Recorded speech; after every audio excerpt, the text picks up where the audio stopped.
नमस्कार, बहुत स्वागत है आप सभी का। मैं हूं सौरभ शर्मा और आप देख रहे हैं अब की बार किसकी सरकार।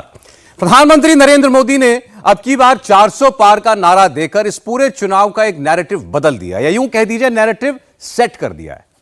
400 सीटों का टारगेट नामुमकिन शायद एक वक्त लगता हो, लेकिन अब नहीं लगता, लेकिन मुश्किल है। अगर बीजेपी को यह लक्ष्य अचीव करना है तो एक एक सीट पर 1-to-1 मार्किंग के हिसाब से चलना पड़ेगा, और पार्टी ऐसे ही चल भी रही है। सबसे अहम वो सीटें होंगी जहां पर जीत हार का मार्जिन बहुत कम था। पिछले चुनाव में ऐसी बहुत सारी सीटें थी। ये सीटें कितने अहम रोल अदा करती हैं उसका अंदाजा आपको इस बात से लगेगा कि 2019 के चुनाव में बीजेपी ने 11 ऐसी सीटें जीती थी जहां पर विनिंग मार्जिन सिर्फ 1% था। 1%। ऐसे में क्लोज फाइट वाली ये सीटें किसी का भी खेल बिगाड़ सकती हैं और बना भी सकती हैं। 2019 में 28 सीटों पर जीत हार का मार्जिन 20,000 वोटों से कम था, जो लोकसभा चुनाव में कुछ नहीं होता।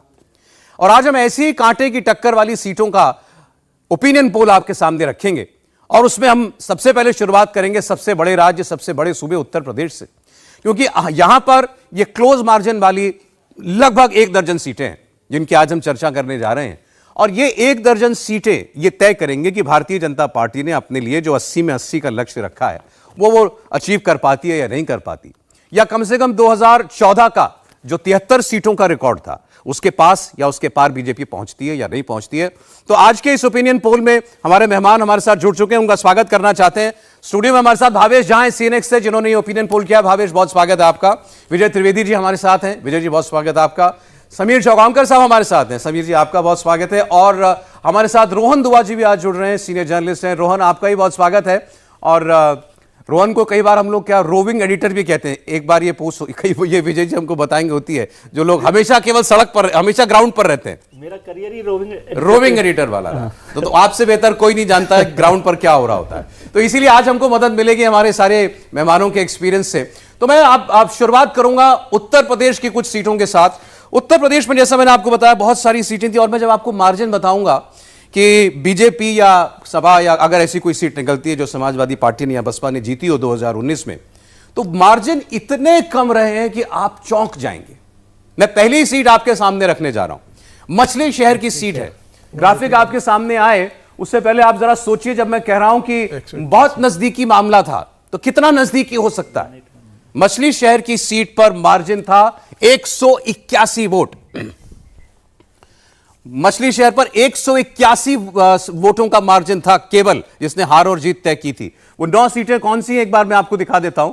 यूपी की जिन 9 सीटों की चर्चा हम लोग करने जा रहे हैं, ये देखिए, मछली शहर की बात तो मैंने आपके सामने की। इसके अलावा मुजफ्फरनगर, सुल्तानपुर, मेरठ, कन्नौज की सीट भी क्लोज मार्जिन में भारतीय जनता पार्टी ने जीती थी। बलिया, श्रावस्ती, चंदौली, बदायूं, तो ये वो 9 सीटें हैं यूपी की जिनकी आज हम लोग बात करेंगे। और 20,000 वोटों से कम मार्जिन से जहां पर जीत हुई किसी पार्टी की, उन सीटों की हम लोग बात करने जा रहे हैं। मछली शहर का मैंने आपको मार्जिन बताया, एक नजर हम जरा उसकी डिटेल पर डाल लेते हैं कि किसको कितना वोट मिला था 2019 के अंदर, कौन जीता था, कौन हारा था। सिर्फ 181 वोट से भारतीय जनता पार्टी के बीपी सरोज ने यह सीट जीती थी। त्रिभुवन राम बसपा के उम्मीदवार उनके सामने हुआ करते थे।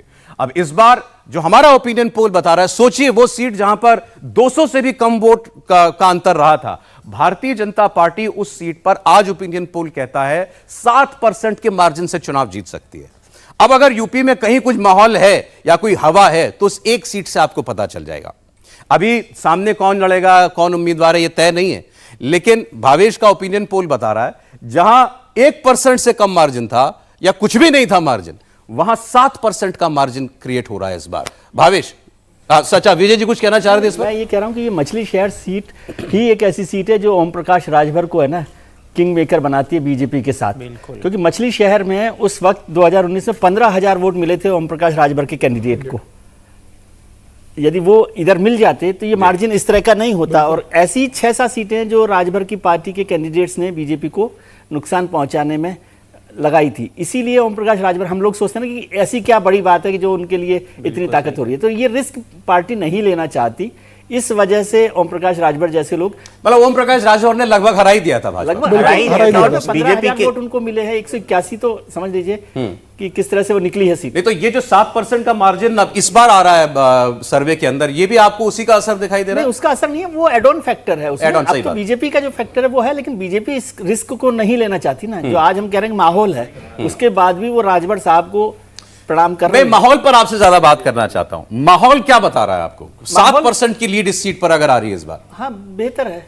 मुझे लगता है कि कोई ऐसी परेशानी वहां पर नहीं लगती है। उत्तर प्रदेश में तो अभी हमको देखना पड़ेगा कि माहौल कहां पर जाकर रोक सकता है किसी को, या किसी को बना सकता है। इतना ये मार्जिन सीटों को हम चर्चा करते रहेंगे, 9 सीटों को, लेकिन ये बदल सकती है ना नतीजे में। अच्छा, जब हम बात करें तो आज जरा इनके इर्द गिर्द की सीटें जो है उनकी भी हम लोग इसी बहाने बात कर रहे हैं, या उस क्षेत्र की कम से कम हम लोग बात कर लें तो मदद मिलेगी। भावेश, 181 वोट से 7% का गैप बीजेपी ला रही है। बिल्कुल सही। देखिए, इसके पीछे भी बहुत बड़ी एक गणित थी कि 181 वोट्सों से बीजेपी जीती कैसे। एक्चुअली इस लोकसभा में एक विधानसभा आती है पिंडरा, जो प्राइम मिनिस्टर का जो अपना क्षेत्र है उस डिस्ट्रिक्ट से आता है।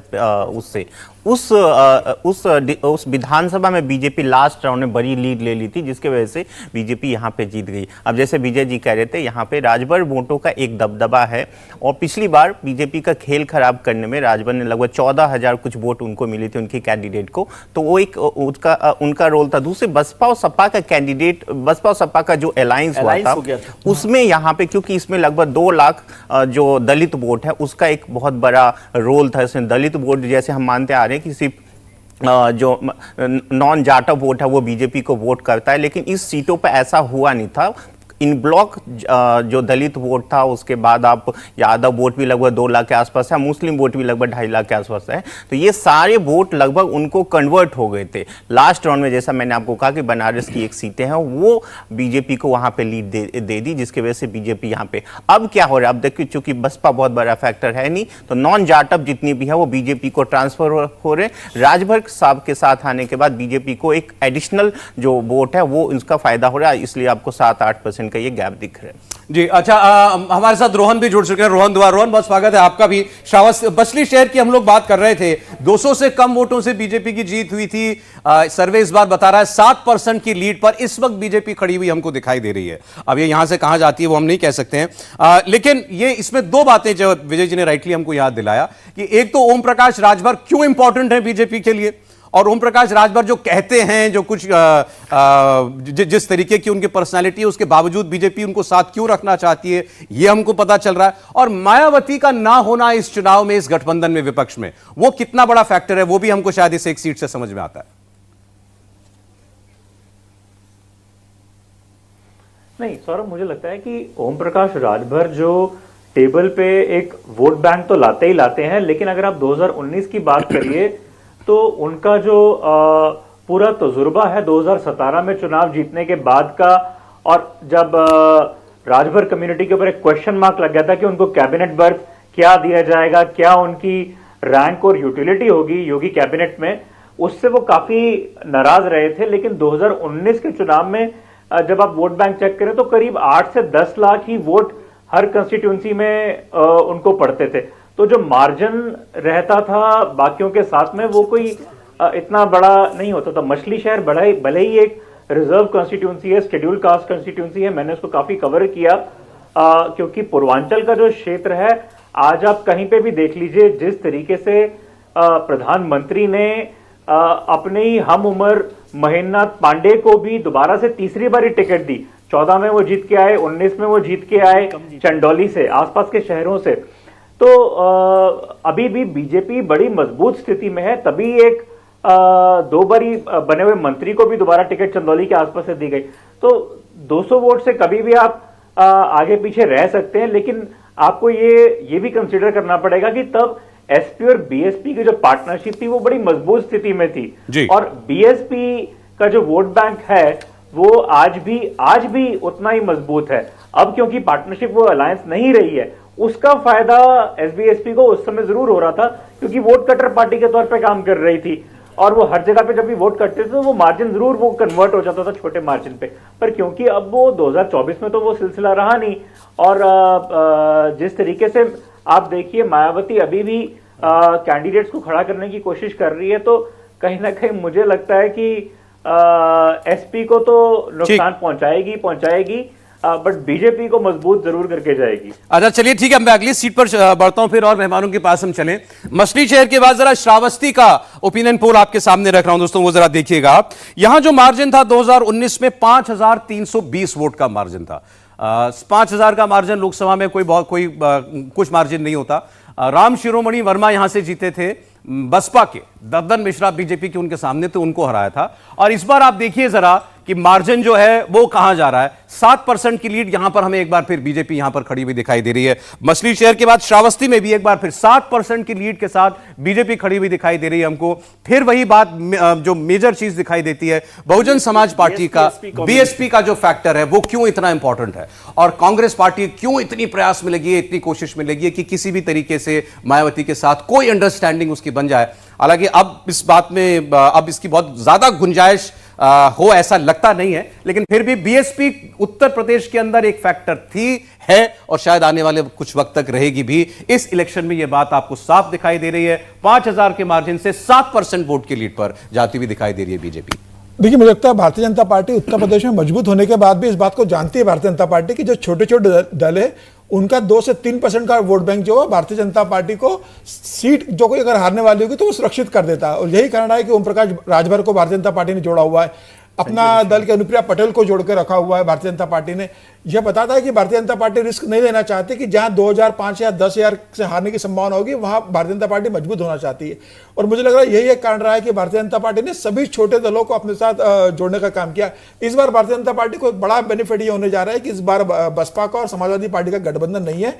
दोनों का गठबंधन होने के कारण खासतौर से इस बार बहुजन समाज पार्टी चुन कर ऐसे उम्मीदवार उतार रही है जो समाजवादी पार्टी को नुकसान करे। इस बार बहुजन पार्टी का ध्यान सीटें जीतने पर नहीं है, मायावती का पूरा ध्यान यह है कि किस तरीके से मैं समाजवादी पार्टी और कांग्रेस को डैमेज कर सकूं, उनके कैंडिडेट को हरा सकूं।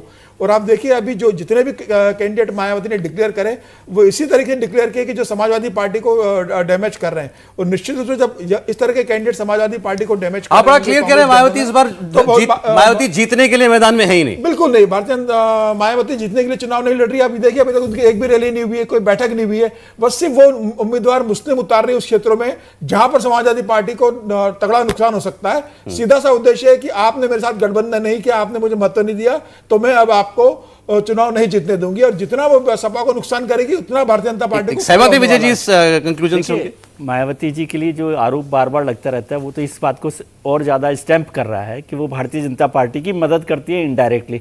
और आप सोचिए जो 7% का फर्क है, आपने 2 सीटें की, मछली शहर और श्रावस्ती, दोनों जगह 7% का फर्क आया और दोनों जगह बीएसपी कैंडिडेट था पिछली बार। बिल्कुल। और बीएसपी आज नहीं है, तो बीएसपी का 18% करीब वोट है।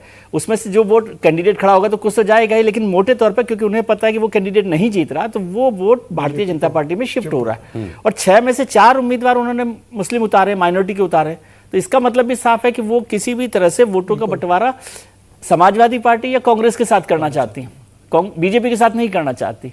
और ये 7% तो सीधा सीधा दिखा रहा है ना, भावेश जी तो इतने मैथमेटिक्स के मास्टर है, ये 7% तो बीएसपी का वोट भी है ना। और अभी तो हमें वहां आना है जहां पर उनका और ज्यादा वोट है। पश्चिम की तरफ जब आएंगे वहां की भी सीटें, वेस्टर्न यूपी, हाँ है उसमें कुछ सीट, मेरठ भी है उसमें। तो अच्छा एक सीट और दिखा दो भावेश, फिर मैं आता हूं आपके पास, क्योंकि एक रीजन की सीटें हो जाए। चंदौली की सीट जरा, चंदौली सीट है जी हाँ, चंदौली की सीट जरा दिखाइएगा आप। चंदौली में 2019 का जो मार्जिन है, ठीक यहां फिर भी लगभग 14,000 वोट का मार्जिन था। महेंद्रनाथ पांडे, अभी चर्चा हुई रही थी, महेंद्रनाथ पांडे यहां से जीते थे 14,000 वोटों से। संजय चौहान को उन्होंने हराया था समाजवादी पार्टी से। और इस बार आप जरा लीड देखिएगा, 11% की लीड है। ओपिनियन पोल कह रहा है 11% के मार्जिन पर बीजेपी इस वक्त खड़ी हुई है। 11% का मार्जिन का मतलब होता है वही 5 लाख वाली कैटेगरी कम से कम, जो बीजेपी जिससे ये सीट निकाल सकती है। 14,000 वोट से 11% का लीड।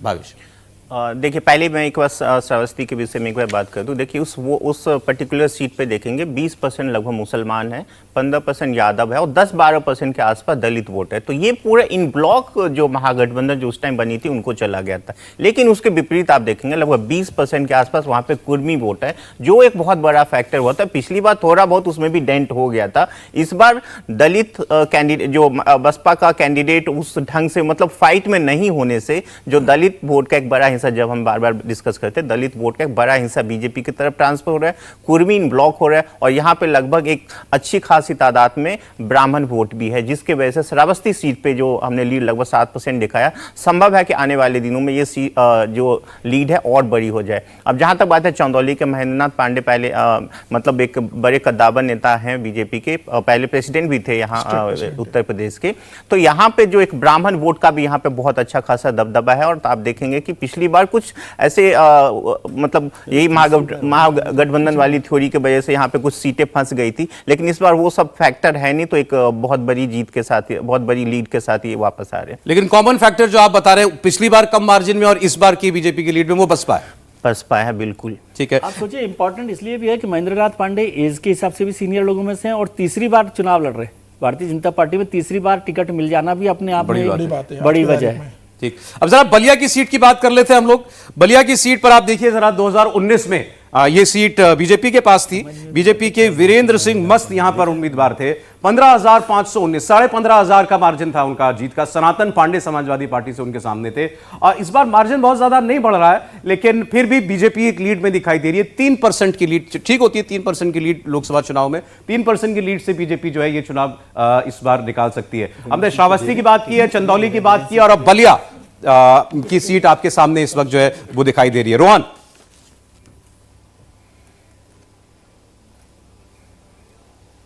सौरभ, बलिया की जो सीट है ना, आप जो परसेंटेज की बात करें, मैं आपको ये बता दूं कि 2014 और 19 के बीच में जब प्रधानमंत्री ने उज्ज्वला योजना लॉन्च करी थी, तो उसका लॉन्च बलिया से हुआ था। बलिया जो गढ़ है ना, अगर उज्ज्वला योजना की मैं बात करूं, जो गैस कनेक्शन से कुकिंग गैस की बात करते हैं हम लोग, की भारतीय महिला को किस तरीके से सशक्त किया भारतीय जनता पार्टी की स्कीमों ने, तो वो बलिया में आके लॉन्च हुई थी वो स्कीम। और बलिया आज की डेट में वीरेंद्र सिंह मस्त हो या आज कोई भी आप कैंडिडेट उतार दीजिए, लेकिन वो भाजपा का गढ़ बन चुका है। आपको ये भी बता दूं कि बलिया को बागी बलिया के नाम से कहलाया जाता है, क्योंकि वहां पे 1857 की क्रांति के हीरो मंगल पांडे मौजूद थे, जिसके ऊपर फिल्म भी बनी। मंगल पांडे का जो परिवार है, जब मैं खुद वहां पे मिलने गया उनसे, तो परिवार ने खड़े होकर ये बोल दिया कि बिजली नहीं आती थी, कुकिंग गैस तो चलो उज्ज्वला योजना लॉन्च हुई। तो मैं बड़ा आश्चर्य भी रहूंगा कि अगर बलिया से ही भाजपा मजबूत ना हो, तो ये तो एक पूर्वांचल का बनारस और जौनपुर और गाजीपुर के बाद में एक बहुत बड़ा गढ़ है। आप समझ लीजिए कि जहां पे भाजपा ने अपनी जीत का पर्चा हासिल करने के लिए पूरा योजना को लॉन्च कर दिया। तो 2014 और 19 से अगर और भी भारी बहुमत में यहां से जीत हासिल करती है, तो मुझे कोई आश्चर्य नहीं होगा, क्योंकि जिस तरीके से योजनाएं प्रधानमंत्री ने खुद बलिया को जाके चूज किया, पूर्वांचल के इस प्रदेश को, उज्ज्वला योजना को, पहली जो 10 महिलाएं थी उनको वहीं से उन गांवों से चूज किया था 2019 के चुनाव से पहले, 2017 में सॉरी, जब स्कीम लॉन्च हुई, तो उसका मुनाफा उनको वहां पे 19 तक मिला। तो मैं बड़ा आश्चर्य नहीं होऊंगा कि वहां से दोबारा से एक फिर से बहुमत में आती है पार्टी। क्यों बलिया क्यों इंपॉर्टेंट है? देखिए, बलिया एक तो मंगल पांडे को रोहन जी ने याद किया, तो दूसरे बागी वहां पर हिंदुस्तान के, आजाद हिंदुस्तान के चंद्रशेखर का शहर है वो। और मैं उस वक्त भी वहां पर गया जब वो प्रधानमंत्री रहे, उसके बाद भी गया। और चंद्रशेखर के प्रधानमंत्री होने और लंबे समय तक उस कॉन्स्टिट्यूंसी को रिप्रेजेंट करने के बाद भी वो बहुत अंडर डेवलप्ड कॉन्स्टिट्यूंसी है बलिया।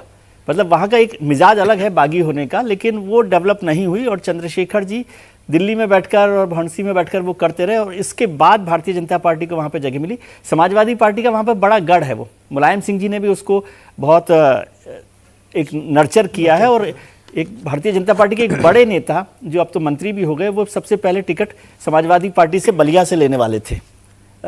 राजपूतों की वो कॉन्स्टिट्यूंसी है। हालांकि मुझे नहीं पता इस बार वीरेंद्र सिंह साहब को टिकट मिल रहा है कि नहीं मिल रहा, बहुत कम संभावना है कि उनको टिकट मिले, लेकिन ये भारतीय जनता पार्टी सीट निकाल सकती है वहां पर। वहां से भारतीय जनता पार्टी के पूर्व एमएलए सुरेंद्र सिंह भी बहुत विरोध कर रहे हैं मस्त का टिकट देने के लिए। नीरज शेखर का भी नाम चल रहा है, हालांकि भारतीय जनता पार्टी ने उम्मीदवार घोषित नहीं किया इस सीट से। खबर आ रही है कि नीरज शेखर को भी चंद्रशेखर के बेटे को टिकट दिया जा सकता है। वीरेंद्र सिंह का बहुत विरोध हो रहा है, तो एक दो एमएलए है जो पुराने वो विरोध कर रहे हैं कि भाई हम चुनाव लड़ेंगे अगर वीरेंद्र सिंह मस्त को टिकट दिया गया टिकट मिलना। तो इस बार वीरेंद्र सिंह की स्थिति बहुत अच्छी नहीं है फिलहाल। जी, आप जो ये मार्जिन निकालते हैं अभी, क्योंकि कई ज्यादातर सीटों पर तो अभी कैंडिडेट नहीं है जो हमने दिखाई है, उनमें उम्मीदवार कितना बड़ा फैक्टर है?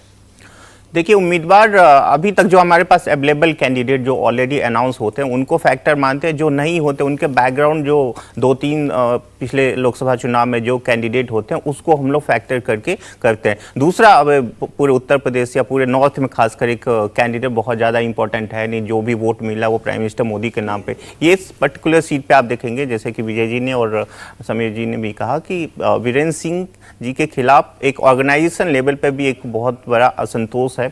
दूसरा, एक एज के वजह से शायद इनको टिकट की वजह से भी दिक्कत है, इसलिए आप देखें बहुत 2-3% का ही मार्जिन दिख रहा है यहाँ पे। लेकिन बीजेपी के लिए एक सेफ सीट है, बहुत ज़्यादा मुश्किल होना नहीं चाहिए। जैसे रोहन ने कहा, जो वहाँ पे एक जो उज्ज्वला योजना का है बहुत अच्छा खासा इम्प्लीमेंटेशन हुआ है, तो उसमें बहुत ज़्यादा प्रॉब्लम है नहीं कि बीजेपी ये सीट मुश्किल में आए। कैंडिडेट को मुझे लगा कि शायद नीरज शेखर जी को यहाँ पे शायद नीरज शेखर जी को यहाँ पे टिकट देने वाले बीजेपी, वो एक बड़ा वो रहा है हिस्सेदार, बिल्कुल वो एक अच्छे कैंडिडेट माने जाते हैं, और यदि उनको कैंडिडेट तो बीजेपी के लिए एक बड़ी अपॉर्चुनिटी, बड़ी जीत मिल सकती है। अच्छा, तो ये केवल इत्तेफाक ही है ना कि आपने आज जितनी क्लोज फाइट वाली सीटें दी हैं वो सारी बीजेपी को जा रही हैं? अब क्या उत्तर प्रदेश में तो ठीक है। आप देख रहे हैं इंडिया टीवी पर आज कांटे की टक्कर की सीटों का opinion poll. India TV CNX का ओपिनियन पोल आज आपके लिए हम लेकर आए हैं उन सीटों को लेकर जहां 2019 में हार जीत का जो मार्जिन था 20,000 वोटों से भी कम था। कई जगहों पर चंद 100, कई जगहों पर चंद हजार वोटों ने हार और जीत तय कर दी थी, और इसमें बड़े बड़े नाम थे। डिंपल यादव की सीट ऐसी थी, मेनका गांधी की सीट ऐसी थी, बदायूं से भी ऐसी फंसी हुई सीट पर जो है वो बीजेपी जीती थी। इस बार क्या हो रहा है ऐसी सीटों पर, कुछ की बात हमने की है, और केवल उत्तर प्रदेश नहीं, ऐसी सीटें पश्चिम बंगाल में भी हैं, झारखंड में भी हैं, छत्तीसगढ़ में भी ऐसी सीटें, उनकी भी हम लोग आगे बात करेंगे। लेकिन पहले कुछ और बड़ी सीटें उत्तर प्रदेश से, उनकी चर्चा कर लेते हैं। मेहमानों से एक बार आपको फिर मिलवा दूं मैं। हमारे साथ स्टूडियो में सीएनएक्स से भावेश झा हैं, रोहन दुआ जी हमारे साथ हैं, विजय त्रिवेदी जी हमारे साथ हैं, और समीर चौगांवकर साहब हमारे साथ हैं। अब मैं आपके सामने पश्चिमी उत्तर प्रदेश की 2 सीटें रखने जा रहा हूं। ये दोनों सीटें भी बहुत कम अंतर से तय हुई थी, मेरठ की सीट और मुजफ्फरनगर की सीट। पहले जरा मेरठ की सीट की बात कर लेते हैं। मेरठ की सीट पर आपके सामने अब आएगा ग्राफिक, आपको पता चलेगा कितना अंतर था।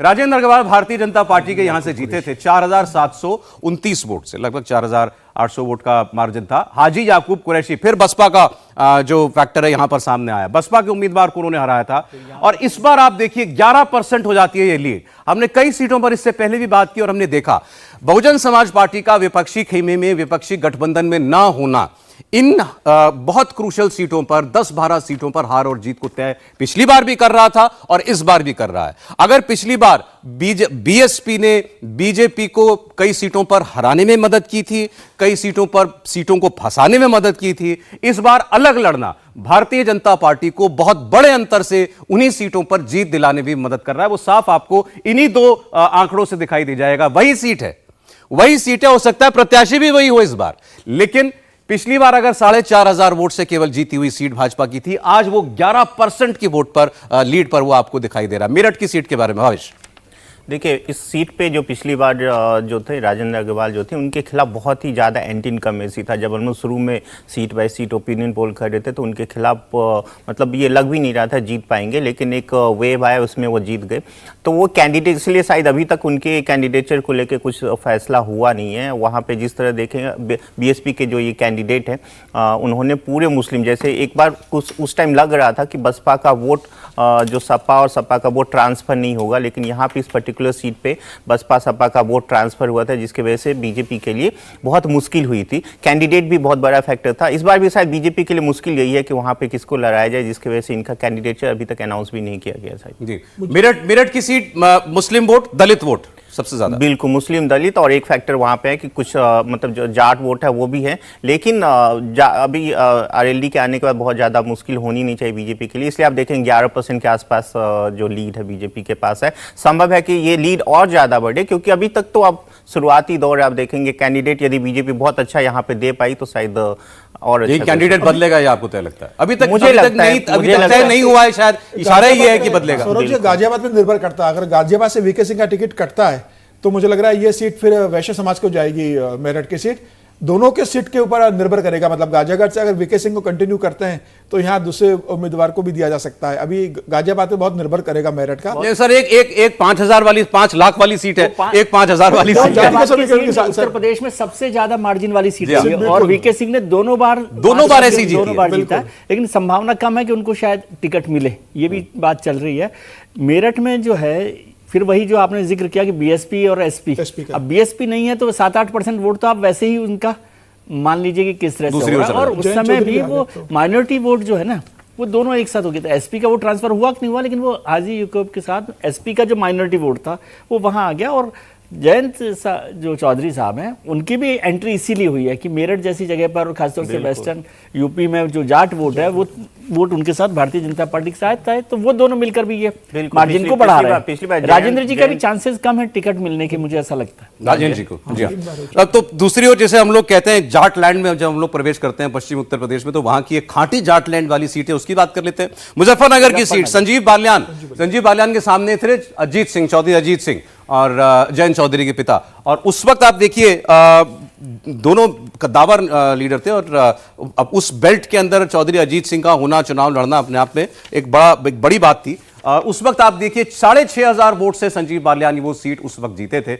ये भी दूसरी बार जीते थे, 14 में भी जीते थे और 19 में जीते थे। और इस बार आप जरा मार्जिन आप देखिए, इस बार वो मार्जिन कितना बढ़ रहा है। 6,500 की मार्जिन की सीट थी और ये बढ़ के आ रहा है 14% की लीड। दोस्तों सोचिएगा, जरा अंदाजा लगाइएगा। और फिर यहां पर वही बात है, पश्चिम में आते ही आरएलडी फैक्टर, बसपा फैक्टर, सब कुछ आपको यहां दिखाई देगा। यहां पर फैक्टर है ना, बीएसपी का भी इलाका है ये और आरएलडी का भी है। और दोनों मतलब आरएलडी तो साथ आ ही गए हैं और बीएसपी साथ नहीं है एसपी के। जी, कम से कम इतना तो कह ही सकते हैं कि एसपी के साथ नहीं है। तो वो दोनों फैक्टर मिलके 12% 15% वोट हो ही जाता है जो उनके साथ मिलकर आ रहा है। और संजीव बालियान भारतीय जनता पार्टी के जाट नेताओं में एक बड़ा चेहरा बनकर निकले।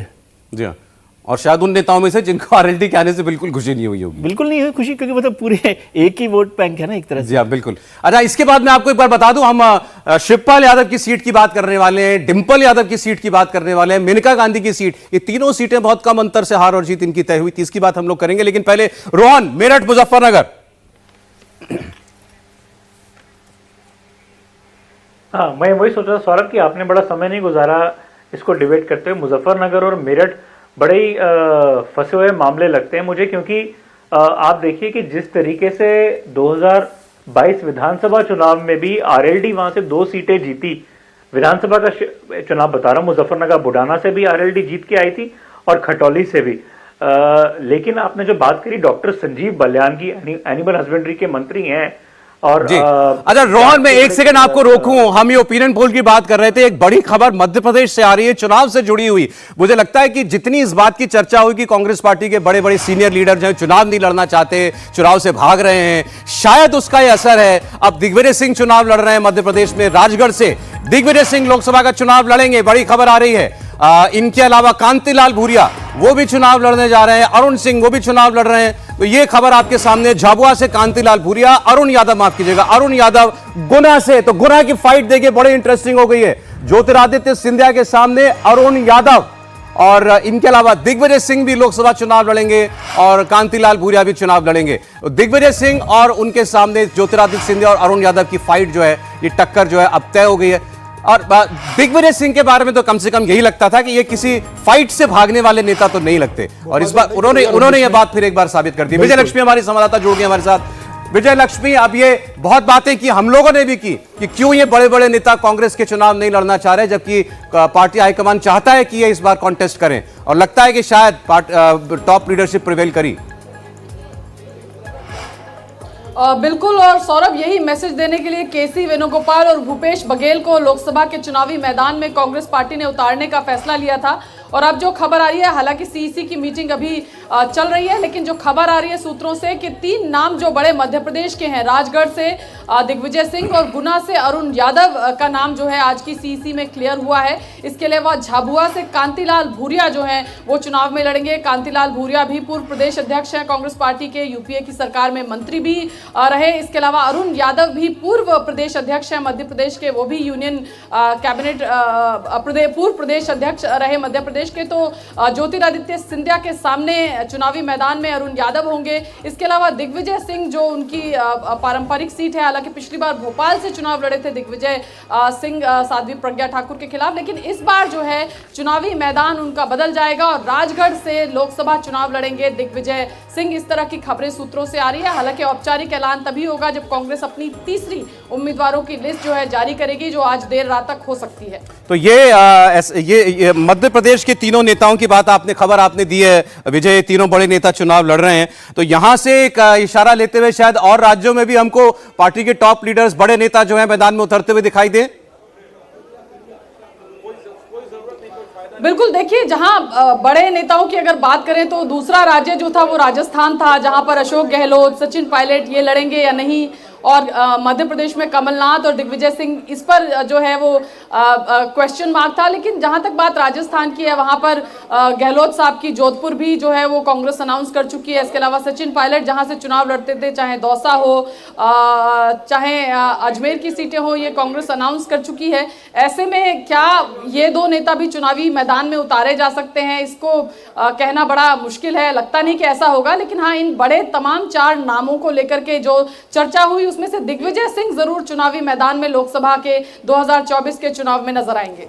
जी, एक बार इन नामों के ऊपर हम फिर से चर्चा कर लें, हमारे मेहमानों के पास लेके चलते हैं। विजय, आप रहिएगा हमारे साथ थोड़ी देर। जी रोहन, आप ही पहले आपसे ही, अब दिग्विजय सिंह भी चुनाव लड़ रहे हैं और ज्योतिरादित्य सिंधिया के सामने भी उम्मीदवार तय हो गया है अब, अरुण यादव गुना से। नहीं, मुझे लगता है कि सौरभ, अगर मैं कांग्रेस की बात करूं तो आप देखिए कि 2014 और 19 में दोनों चुनावों में कांग्रेस ने दिग्गज नेताओं को कहीं ना कहीं से उतारा, चाहे वो मनीष तिवारी हो पंजाब में, चाहे वो प्रताप बाजवा हो, इन सबको लड़ाया दोबारा। और 2014 में हारने के बाद में भी प्रताप बाजवा को 19 में फिर से भेज दिया। तो मुझे लगता है कि ये जो दिग्विजय जी को लड़ाने का एक तरीका है, वो कहीं ना कहीं इंडिकेशन ये भी दे रहे हैं कमलनाथ को कि आपके जो कंपेटिटर्स हैं, आप अगर ट्राई कर रहे हैं बीजेपी में जाने का, तो हम दूसरों को भी मौका दे सकते हैं। और जहां तक नकुल की सवाल है, आप देखिए छिंदवाड़ा से तो उनको तो अनाउंस कर ही दिया था, तो कमलनाथ का जो सवाल था कि खुद नहीं लड़ेंगे और भाग रहे हैं, अशोक गहलोत भी भाग रहे हैं, तो दिग्विजय जी ने आज ये आके भी साबित कर दिया कांग्रेस को कि अभी भी उनके पास में फायर पावर है। बट मुझे अभी भी ये नहीं लगता कि मध्य प्रदेश में कांग्रेस की 160 भाजपा को आने के बाद में, 160 प्लस आने के बाद में विधानसभा चुनावों में कोई एक संभावना है एक फाइट देने की।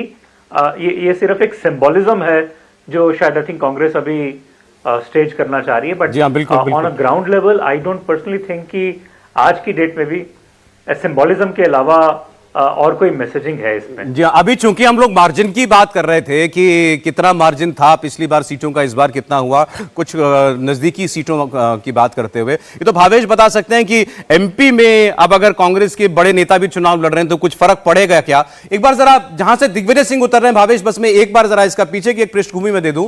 ये राजगढ़ की जो सीट है, मध्य प्रदेश की राजगढ़ की सीट, ये दिग्विजय सिंह का गढ़ माना जाता रहा है जी। 91 में मतलब उनका बेस, लेकिन एक उनके ब्रदर लक्ष्मण सिंह 4 बार एमपी वहां से रहे। जी हाँ, मैं बता दूं, देखिए इस सीट पे पिछली बार बीजेपी को 65% वोट मिले थे और कांग्रेस की कैंडिडेट को 31% वोट, 65% हो। तो आप सोच सकते हैं कि बीजेपी कितनी बड़ी लीड पे वहां पर है। अभी भी जो 8 विधानसभा है उसमें बीजेपी 6 विधानसभा जीत चुके हैं, कांग्रेस के पास सिर्फ 2 विधानसभा है।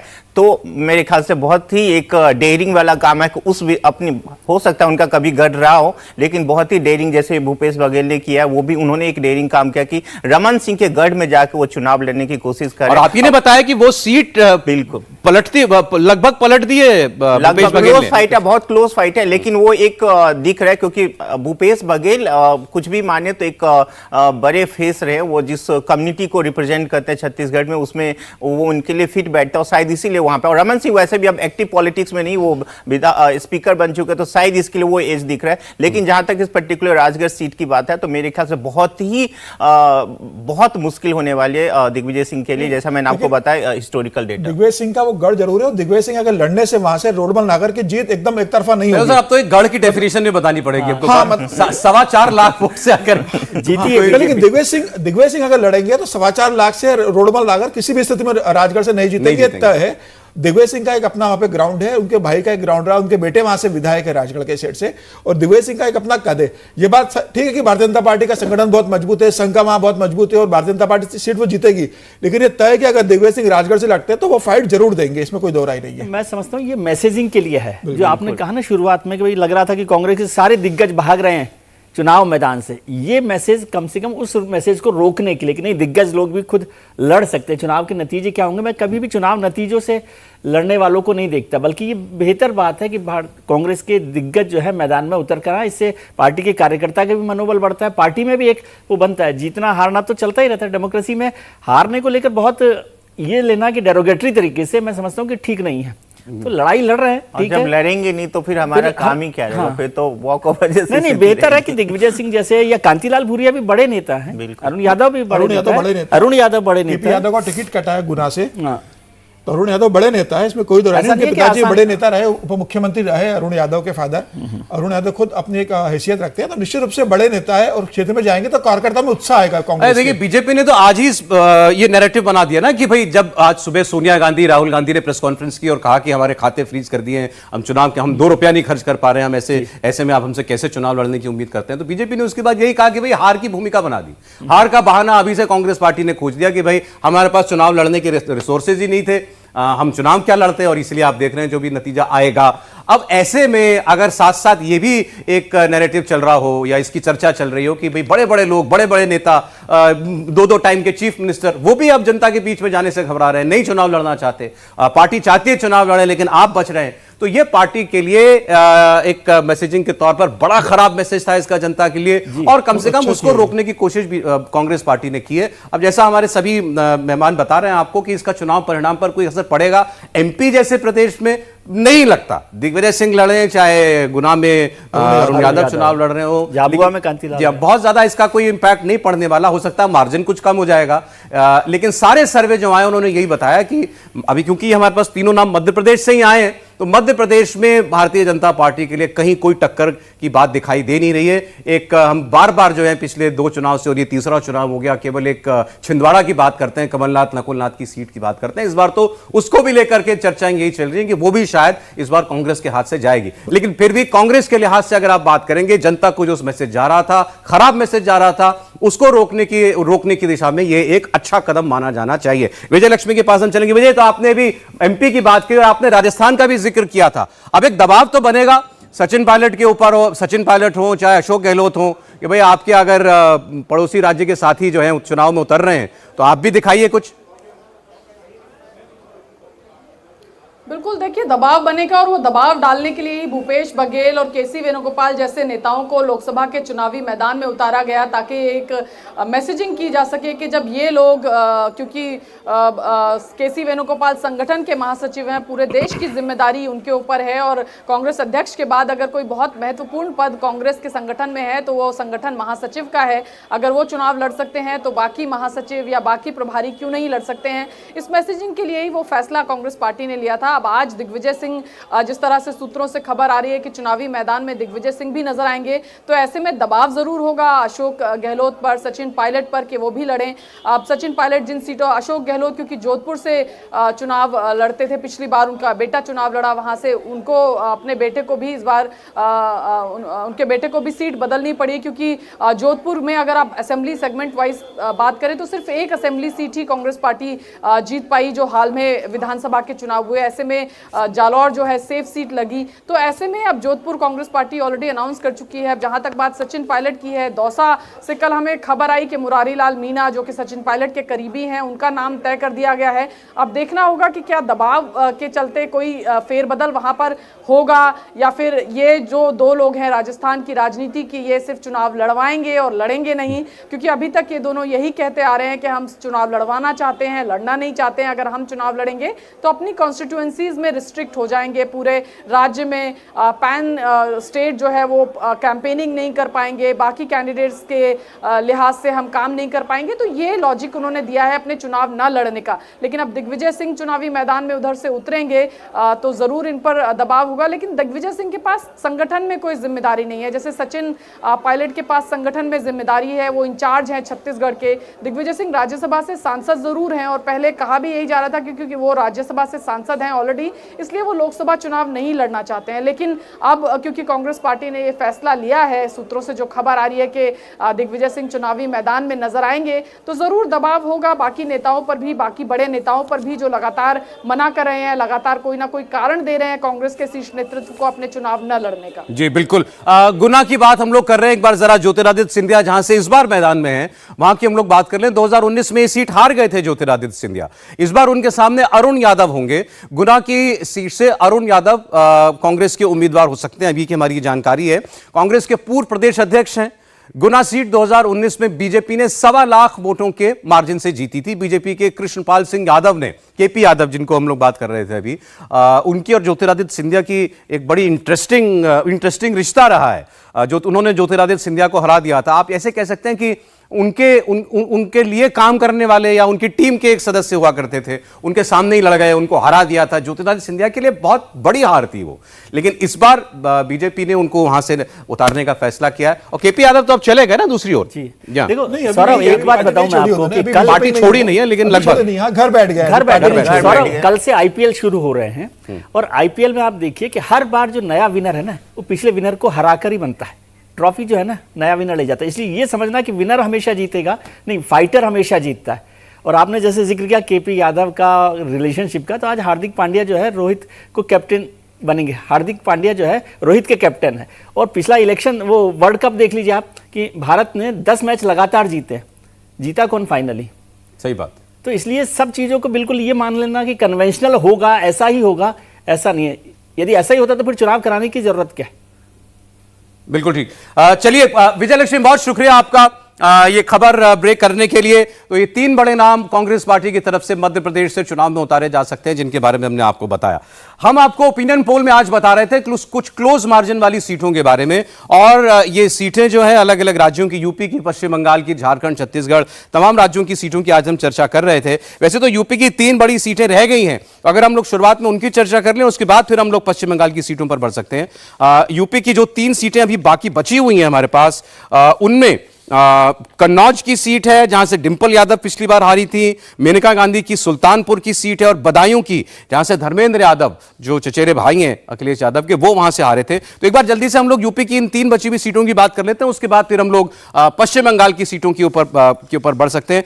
तो जल्दी जरा कन्नौज की सीट दिखा दीजिए, डिंपल यादव की सीट। सुब्रत पाठक ने इस बार वहां से डिंपल यादव को हराया था। जायंट किलर अगर किसी को कहा जाता है तो ऐसे ही उम्मीदवार होते हैं, डिंपल यादव को हराना, लेकिन मार्जिन बहुत ज्यादा नहीं था, 12,353 वोटों का मार्जिन था। और इस बार आप देखिएगा वो मार्जिन बढ़कर के 5% का मार्जिन हो जा रहा है। अब डिंपल यादव अभी कन्नौज की सीट जो है वो अभी घोषित नहीं की है उन्होंने, समाजवादी पार्टी की तरफ से, जो दोनों तरफ से नहीं हुई है। सुब्रत पाठक का शायद टिकट हो गया, सुब्रत पाठक का टिकट दे दिया है। हाँ जी हाँ, तो 5% की लेकिन एक कंफर्टेबल मार्जिन होता है। अगर डिंपल यादव हो तब भी आपका सर्वे कह रहा है? बिल्कुल, देखिए 2014 में भी बहुत कम लोगों को याद है, 2014 में भी ये बहुत कम अंतर से हार गए थे, बहुत ही कम अंतर से हार गए थे। तो उस टाइम भी एक था ना कि कुछ यादव लैंड ही बच गया था उस टाइम, जो बीजेपी नहीं जीत पाई थी। 5 सीट सपा की और 2 सीट वो, ये सीट थी जिसमें बहुत कम, लगभग 14-15 हजार का ही मार्जिन था, जितने अंतर से ये हार गए थे। ये बहुत ही अच्छे कैंडिडेट है, बहुत ही ग्राउंड पे बहुत ही जोड़ के रखते हैं बीजेपी के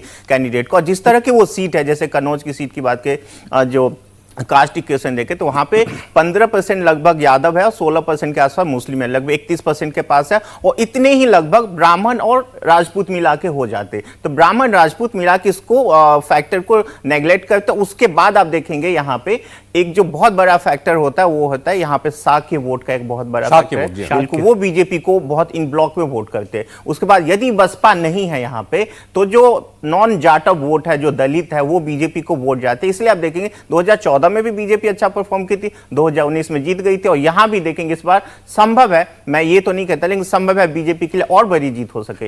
ये सीट तो अखिलेश यादव के पास भी रह चुकी है शायद, हाँ, कन्नौज की सीट। कन्नौज रह चुके हैं। भावेश ये कह रहे हैं कि मतलब बीएसपी जो है एसपी के खिलाफ चुनाव लड़ रही है। बिल्कुल। नहीं, इसमें एक चीज और सारे जोड़ना चाहता हूं। सारे देखिए, अगर अभी आपने जितनी सीटें देखी हैं सब में वही यही इक्वेशन है। नहीं, कन्नौज को लेके बात यह है कि देखो 2019 में जरूर डिम्पल यादव हार गई थी जब समाजवादी पार्टी और बहुजन समाज पार्टी मिलकर चुनाव लड़े थे, लेकिन 2014 में सपा और बसपा गठबंधन नहीं था और 1.5 लाख से ज्यादा वोट वहां पर बसपा ने लिया था, उसके बाद भी डिम्पल यादव जीत गई थी। तो मतलब ये कारण नहीं है कि सपा बसपा मिलने के बाद भी वो आ रही है, अलग अलग लड़ने के बाद भी डिम्पल यादव 2014 में जीती है वहां से। कन्नौज तो में मुझे लग रहा है कि समाजवादी कन्नौज पार्टी- में डिम्पल यादव को खारिज नहीं किया जा सकता। कन्नौज में समाजवादी पार्टी की महक है, महक, इत्र का शहर है हाँ, ना, एक जमीनी इत्र का स्तर पर। शहर है कन्नौज, तो वहां पर समाजवादी पार्टी का बड़ा दबदबा है। ऐसा नहीं है कि आसान सीट है वो कन्नौज के लिए, बल्कि सुब्रत पाठक ने जीती, ये बड़ी जीत मानी जानी चाहिए भारतीय जनता जीत पार्टी। बहुत बड़ी है उनकी, सही बात है। बिल्कुल। जी। कन्नौज की सीट, रोहन।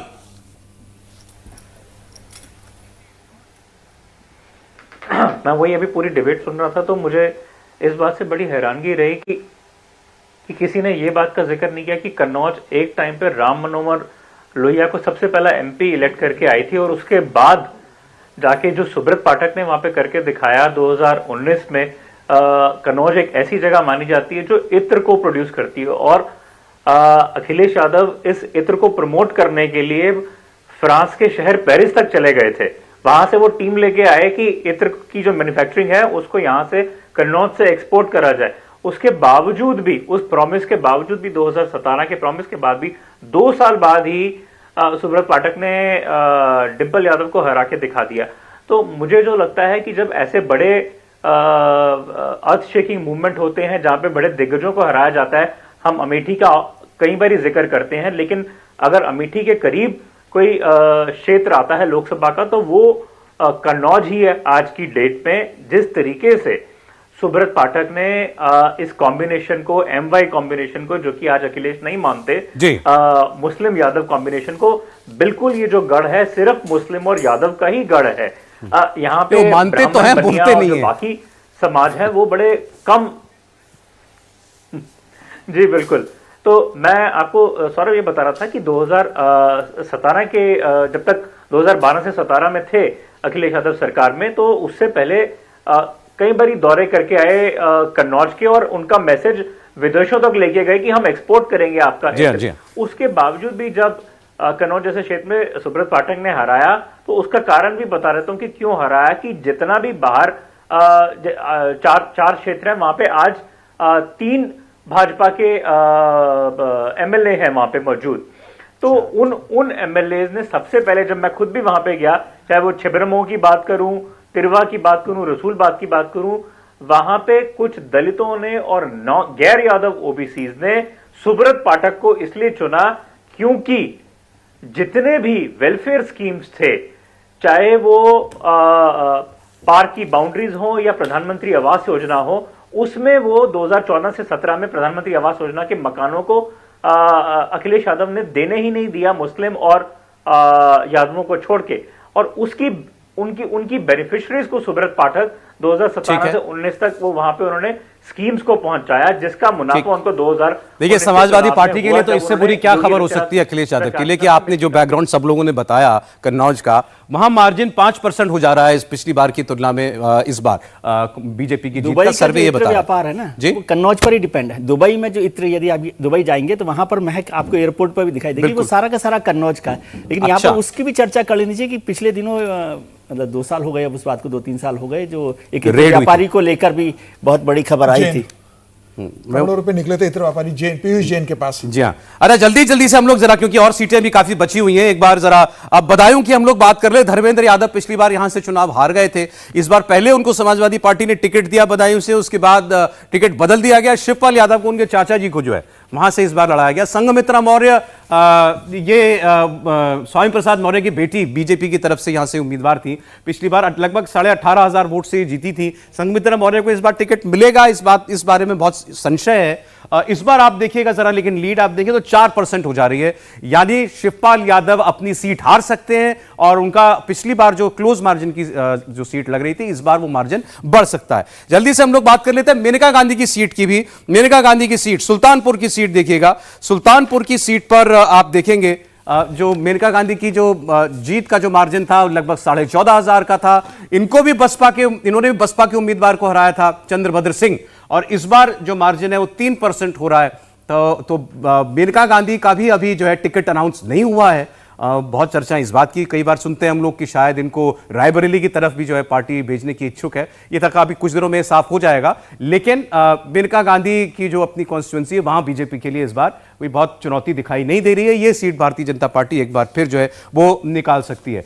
विजय जी, शिवपाल यादव की सीट, मेनका गांधी की सीट। शिवपाल यादव की सीट, मतलब यदि समाजवादी पार्टी में आज की तारीख में देखें तो अखिलेश यादव और डिंपल यादव के बाद सबसे मजबूत नेता शिवपाल यादव है। और मैं पूरा जो उनका इलाका है समाजवादी पार्टी का, एटा, कन्नौज, मैनपुरी, ये सारे इलाके में, एटा जैसे इलाके में शिवपाल यादव की कार्यकर्ताओं में बहुत बड़ी पकड़ है। उनको आप भले ही आप नॉन सीरियसली लेते हो, लेकिन मैं समझता हूँ अखिलेश यादव से भी ज़्यादा मजबूत नेता के तौर पर, मतलब पार्टी उनके पास है, अखिलेश जी के पास है, इसलिए वो नेता हैं, लेकिन कार्यकर्ताओं का नेता शिवपाल यादव है। और वो जब मंत्री रहे तो उन्होंने अपने कार्यकर्ताओं को बड़ा भला किया, तो इसलिए उनको आप इस तरह से खारिज नहीं कर सकते। हम नहीं कर रहे, ये कर रहे हैं आपके साथ जो बैठे। नहीं, मतलब मैं वैसे बता रहा हूँ, हम भावेश तो ज्यादा अभी देख कर आए तो वो सही है बात, लेकिन मैं कह रहा हूँ वो शिवपाल यादव कमजोर नेता नहीं है। धर्मेंद्र यादव जो है ना, कोई नेता ही नहीं है, वो तो एक परिवार की वजह से उनको वहाँ पर वो सीट मिली और जिस तरह से चुनाव लड़ा। दूसरी बात, सुल्तानपुर का तो अभी भविष्य मेनका जी के भविष्य के साथ जुड़ा हुआ है। मतलब भारतीय जनता पार्टी जीत ही सकती है, लेकिन पहले तो मेनका जी के भविष्य पर चिंता करनी चाहिए कि उनको टिकट क्या सुल्तानपुर से मिल रहा है, क्या बीजेपी से मिल रहा है। ये दोनों बातें अभी चर्चा में, आजकल में शायद लिस्ट आ जाएगी फाइनल भारतीय जनता पार्टी की, तो सुल्तानपुर और पीलीभीत जी, पीलीभीत तो बड़े मार्जिन से जीती थी, इसलिए आप उसका जिक्र नहीं कर रहे, लेकिन वो भी सीट है जिस पर टिकट का अभी फैसला होना है, और दोनों ही सीट्स जो है इंपॉर्टेंट है भारतीय जनता पार्टी के लिए। सुल्तानपुर की सीट पिछली बार मतलब वरुण गांधी 2014 में वहां से सांसद थे, तो शिफ्ट हो गया। शिफ्ट किया था, दोनों में सीट एक्सचेंज हो गया था, तो उस टाइम भी ये बहुत मुश्किल से सीट निकल पाई थी। इसकी सबसे बड़ी वजह ये थी कि वरुण गांधी का ग्राउंड में जो काम था वो बहुत अच्छा नहीं माना जाता था। इसके लिए आप देखेंगे कि पूरी लहर जब हो गई थी यूपी में, तब भी 14-15 हज़ार से मेनका गांधी जीत पाई थी। लेकिन इस बार देखिए, यदि टिकट अभी तक अनाउंस नहीं किया गया, लेकिन मेनका गांधी को यदि फिर से बीजेपी देती है तो शायद और प्रॉब्लम हो सकते हैं बीजेपी के लिए।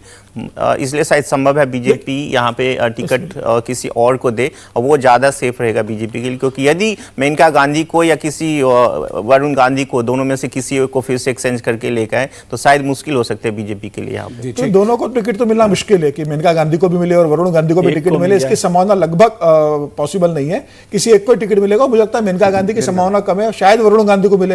हालांकि कहा जा रहा है कि वरुण गांधी उल्टा कहेंगे, बिल्कुल मुझे नहीं, वरुण गांधी को मिल सकता है। देखिए, मेनका गांधी की एक उम्र भी हो चुकी है, और वरुण गांधी ने अभी फॉर्म भी खरीदे, हो सकता है वरुण गांधी को पार्टी टिकट दे दे, हालांकि उसकी भी संभावना बहुत कम है, क्योंकि वो अभी कुछ परसों उन्होंने फॉर्म खरीद लिए वहां से बिना टिकट डिक्लेयर हुए, तो यह भी एक नेगेटिव जा सकता है।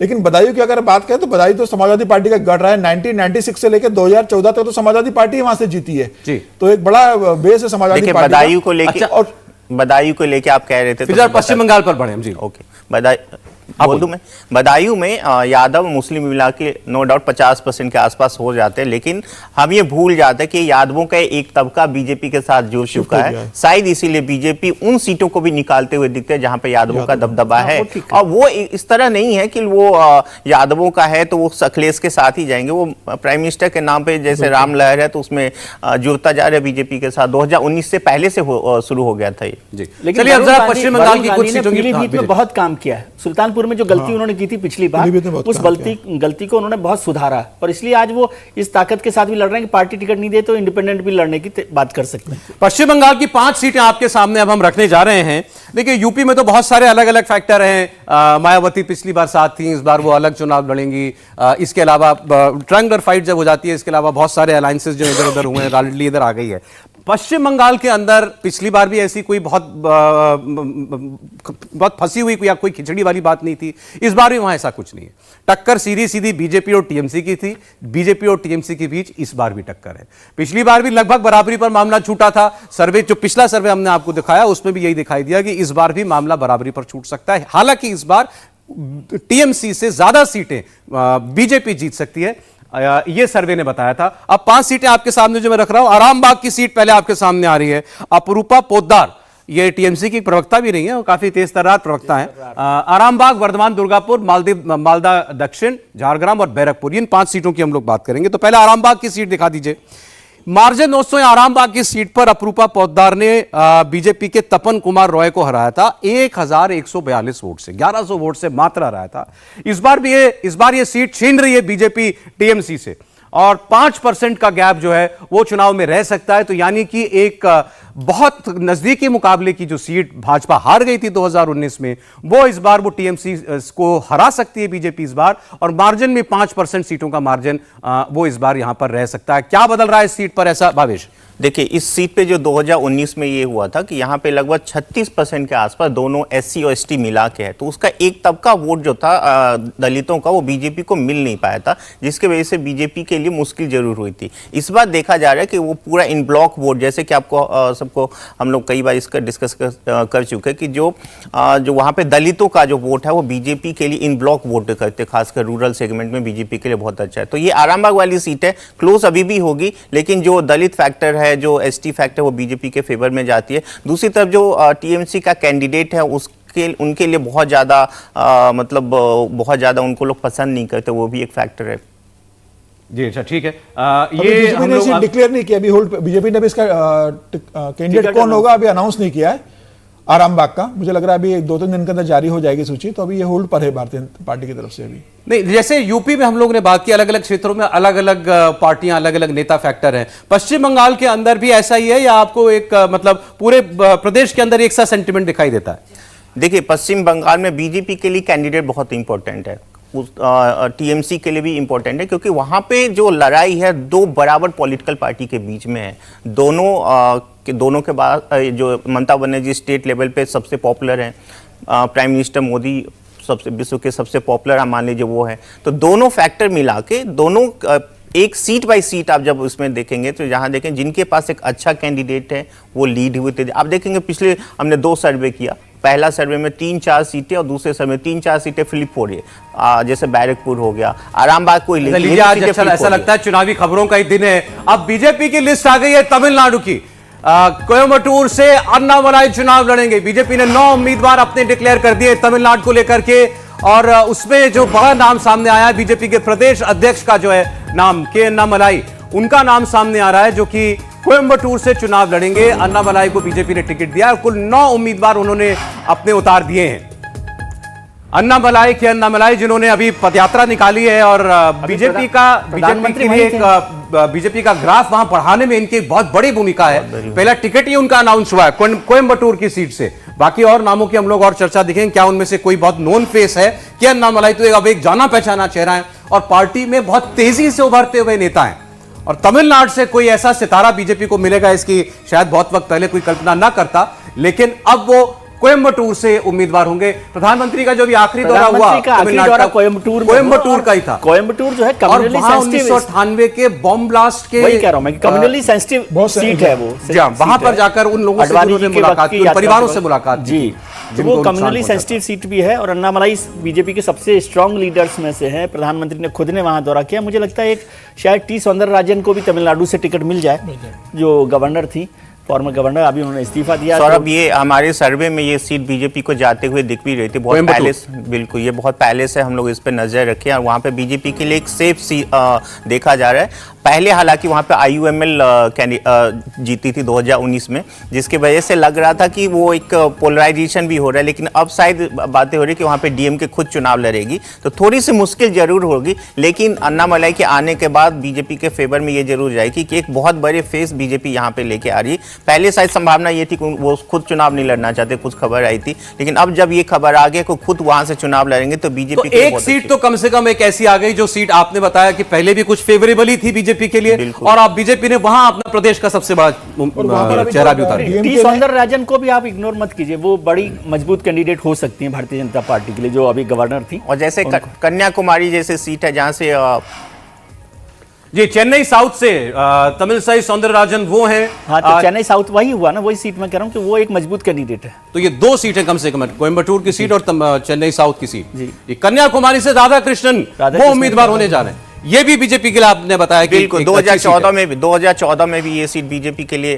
गई थी और बहुत वहां पे कांग्रेस चुनाव लड़ती आई है। वहां पे देखिए वो पूरी सीट को आप देखेंगे ना, बीजेपी के लिए जो हिंदू का एक पोलराइजेशन वहां पे होता है, वहां पे नादर समुदाय का बहुत अच्छा खासा वोट है और बीजेपी उसको बहुत अच्छे ढंग से 2014 से ही संभाल के रखती है।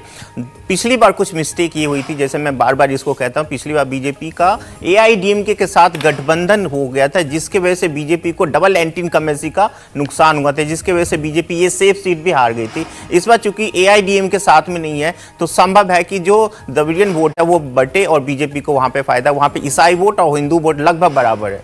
देखिए 9 नाम है, मैं आपको जल्दी से बता देता हूं। चेन्नई साउथ से श्रीमती तमिलसाई सौंदरराजन, चेन्नई सेंट्रल से श्री विनोज बी सेल्वम, वेल्लोर से एसी षणमुगम चुनाव लड़ेंगे, कृष्णगिरी से सी नरसिम्हन चुनाव लड़ रहे हैं, नीलगिरी ये रिजर्व सीट है, यहां से L Murugan, doctor L Murugan को बीजेपी ने उतारा है। कोयम्बटूर की हमने आपसे बात की, बीजेपी के प्रदेश अध्यक्ष के अन्नामलाई चुनाव लड़ रहे हैं यहां से। पेरम्बलूर की सीट है, यहां से टी.आर. परिविंदर ये उम्मीदवार हैं बीजेपी के। तुत्तुकुड़ी से नयनर नागेंद्रन और कन्याकुमारी की सीट भी डिक्लेयर कर दी बीजेपी ने, पौन राधाकृष्णन। इसमें वेल्लोर की सीट के बारे में एक बार बात बताना चाहता हूं। यहाँ पे जिनको बीजेपी ने टिकट दिया एसी षणमुगम, ये 1984 में चुनाव जीते थे। उस टाइम एआईडीएमके के टिकट पे जीते थे। एआईडीएमके कांग्रेस की अलायंस थी। उसके बाद से 2014 में बीजेपी की, इनकी अलग पार्टी है लेकिन ये बीजेपी के सिंबल पे चुनाव लड़ रहे हैं। इनकी अलग पार्टी है जिसका न्यू जस्टिस पार्टी शायद नाम है, तो ये, लेकिन ये बीजेपी के सिंबल पे चुनाव लड़ रहे हैं। 2014 में और 2019 में बहुत कम मार्जिन से ये हार गए थे वहां पे। ठीक है, हमारे दक्षिण भारत के एडिटर हमारे साथ जुड़ गए हैं, टी राघवन। 9 नाम अब आप बताइएगा इनमें से, चेन्नई साउथ, चेन्नई सेंट्रल, वेल्लोर, कृष्णगिरी, नीलगिरी, कोयम्बटूर, पेरम्बलूर, तुत्तुकुड़ी, कन्याकुमारी, क्या इन नामों के बारे में और क्या जानते हैं? जी देखिए, जहां पर मैं खड़ा हूं अभी, आज यहाँ पर कुन्नूर में मैं हूं, नीलगिरी कॉन्स्टिट्यूएंसी में। सुबह से यहाँ पर लोगों से मैं बात कर रहा हूं। एक बात जो बहुत साफ यहाँ पर समझ में आई, तब लोग ये बोल रहे थे क्योंकि तब तक लिस्ट फाइनल नहीं हुई थी, ऐसा कह रहे थे कि अगर डॉक्टर एल मुरुगन को यहाँ पर मौका दिया जाता है तो बीजेपी एक बहुत अच्छा असर यहाँ पर डाल सकती है। और अब ये लिस्ट सामने आ गई है और लोगों की बात जो है वो सच साबित होती हुई दिख रही है। जो लोग हमें यहाँ पर बता रहे हैं सौरभ, उनका ये कहना है कि पिछले 3 सालों से लगातार एल मुरुगन यहाँ पर काम कर रहे हैं। ऐसी स्थिति में यहाँ पर लगता है कि एक बहुत बड़ा अच्छा दांव बीजेपी ने खेला। यहाँ पर जो प्रेजेंट एमपी हैं वो ए राजा हैं। उनके कॉन्ट्रोवर्सीज के बारे में आपको बिल्कुल हमारे दर्शकों को भी पता होगा और लोगों में भी वो सेंटिमेंट यहाँ पर दिख रहा है। जिस तरह से वो सनातन धर्म को लेकर बात करते हैं, भगवान राम की वो बात करता है, तो लोगों में भी वो सेंटिमेंट यहाँ पर दिख रहा है और कह सकते हैं कि एक बहुत अच्छी चॉइस। और हमें ये बताया गया कि पिछले 3 सालों से लगातार एल मुरुगन यहाँ पर काम कर रहे हैं। हर महीने में 1 या 2 बार वो विजिट करते हैं। इसी तरह से डॉक्टर तमिलसाई सौंदरराजन की बात कर लें, एक्स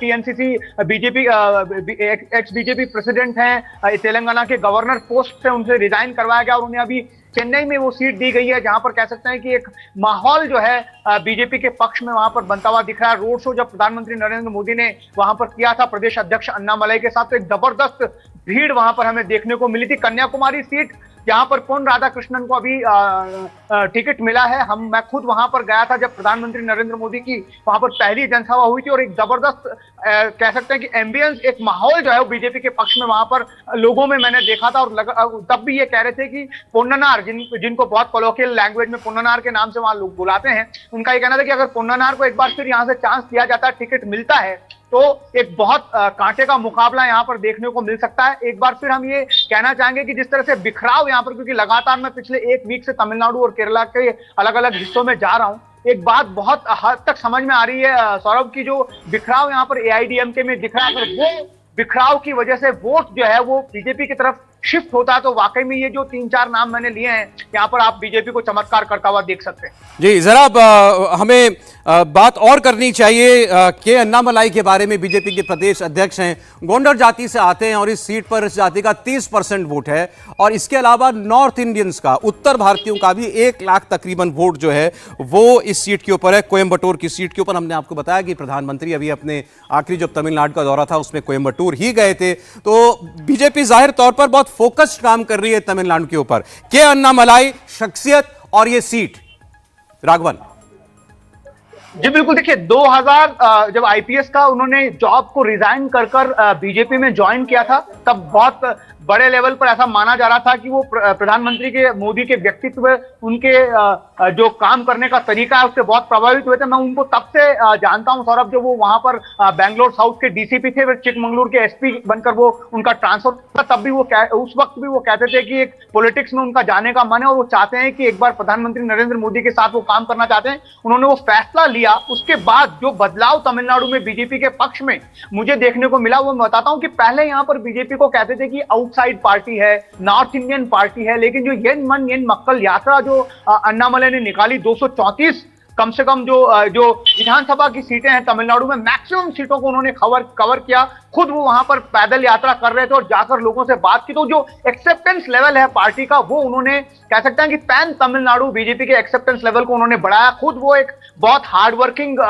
नेता के रूप में जाने जाते हैं, लोगों से बात करते हैं, बहुत अच्छे ओरेटर हैं, बहुत समझदारी से बात करते हैं। माहौल यहां तक तमिलनाडु में ऐसा हो गया कि अब जो मुख्य विपक्षी पार्टी है एआईडीएमके के पास मीडिया भी, अब रीजनल मीडिया उनके पास नहीं जाता। अगर कुछ बात करनी होती है, कोई प्रतिक्रिया लेनी होती है, तो पहले अन्नामलई के पास मीडिया पहुंचता। तो आप अंदाजा लगा सकते हैं कि किस तरह से उन्होंने अपने आप को एक रीजनल लीडर के तौर पर कल्टीवेट किया। और लोग भी जब उनसे बात करते हैं तो ऐसा लगता है कि अन्नामलई एक ऑप्शन के रूप में यहां पर लोगों को नजर आ रहे हैं। कोयम्बटूर का आपने जिक्र किया, काउंटर जाति से वो आते हैं, लेकिन हमें यह भी समझना होगा कि एआईडीएमके का गढ़ वहां पर रहा है। जो कोंगू मंडल जिसकी बात करते हैं वेस्टर्न तमिलनाडु में, कोयम्बटूर उसमें से एक प्रमुख सीटों में से है।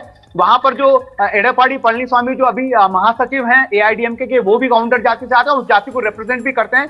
क्या उस जो जाति का जो दबदबा है उसको अन्नामलई अपनी तरफ शिफ्ट कर पाएंगे? एक चैलेंज जरूर है, लेकिन लगता है कि वो उस दिशा में बहुत सशक्त होकर काम कर रहे हैं। और जो मोदी जी का इंपैक्ट है तमिलनाडु में, जो एक्सेप्टेंस लेवल बढ़ा है, वो बीजेपी के लिए एडवांटेज के तौर पर काम कर रहा है। अन्नामलई को बहुत क्रेडिट यहां पर दिया जाना चाहिए, जिस तरह से उन्होंने पिछले 4 सालों के अंदर अंदर अध्यक्ष रहते हुए इस पार्टी को यहां पर और आगे बढ़ाया है। और जहां तक कोयम्बटूर सीट की बात कर लें, जैसा आपने रोड शो का जिक्र किया, बहुत जबरदस्त रेस्पॉन्स वहां पर देखने को मिला था।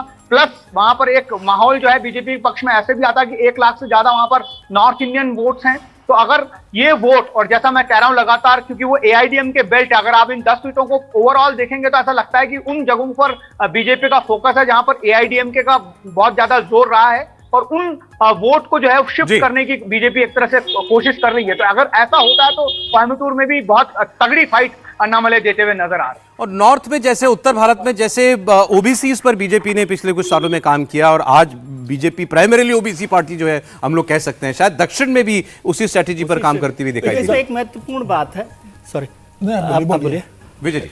तो कि जिस तरह से दिल्ली में और उत्तर भारत में आम आदमी पार्टी ने कांग्रेस के कंधे पर चढ़ के पूरी की पूरी सत्ता काबिज की, या कांग्रेस के वोट को हासिल करके जो ताकत बनाई है, वैसी की वैसी ताकत बनाने की कोशिश भारतीय जनता पार्टी अन्नादमिक के वोट बैंक के साथ कर रही है। एआईडीएमके वहाँ पे लगातार खत्म होती जा रही है, कमजोर होती जा रही है। तो एआईडीएमके का जो वोट है, क्योंकि वो डीएमके के खिलाफ भी है, और एआईडीएमके का वोट जो है वो भारतीय जनता पार्टी कैप्चर करने की कोशिश करी है। जाति समीकरण का तो जो आपने जिक्र किया वो है ही, और नॉर्थ इंडियन जो वोट है, जो अभी तक जिसकी कोई सुनवाई नहीं हो रही थी वहाँ, उसको भी वॉइस देने का काम उन्होंने किया।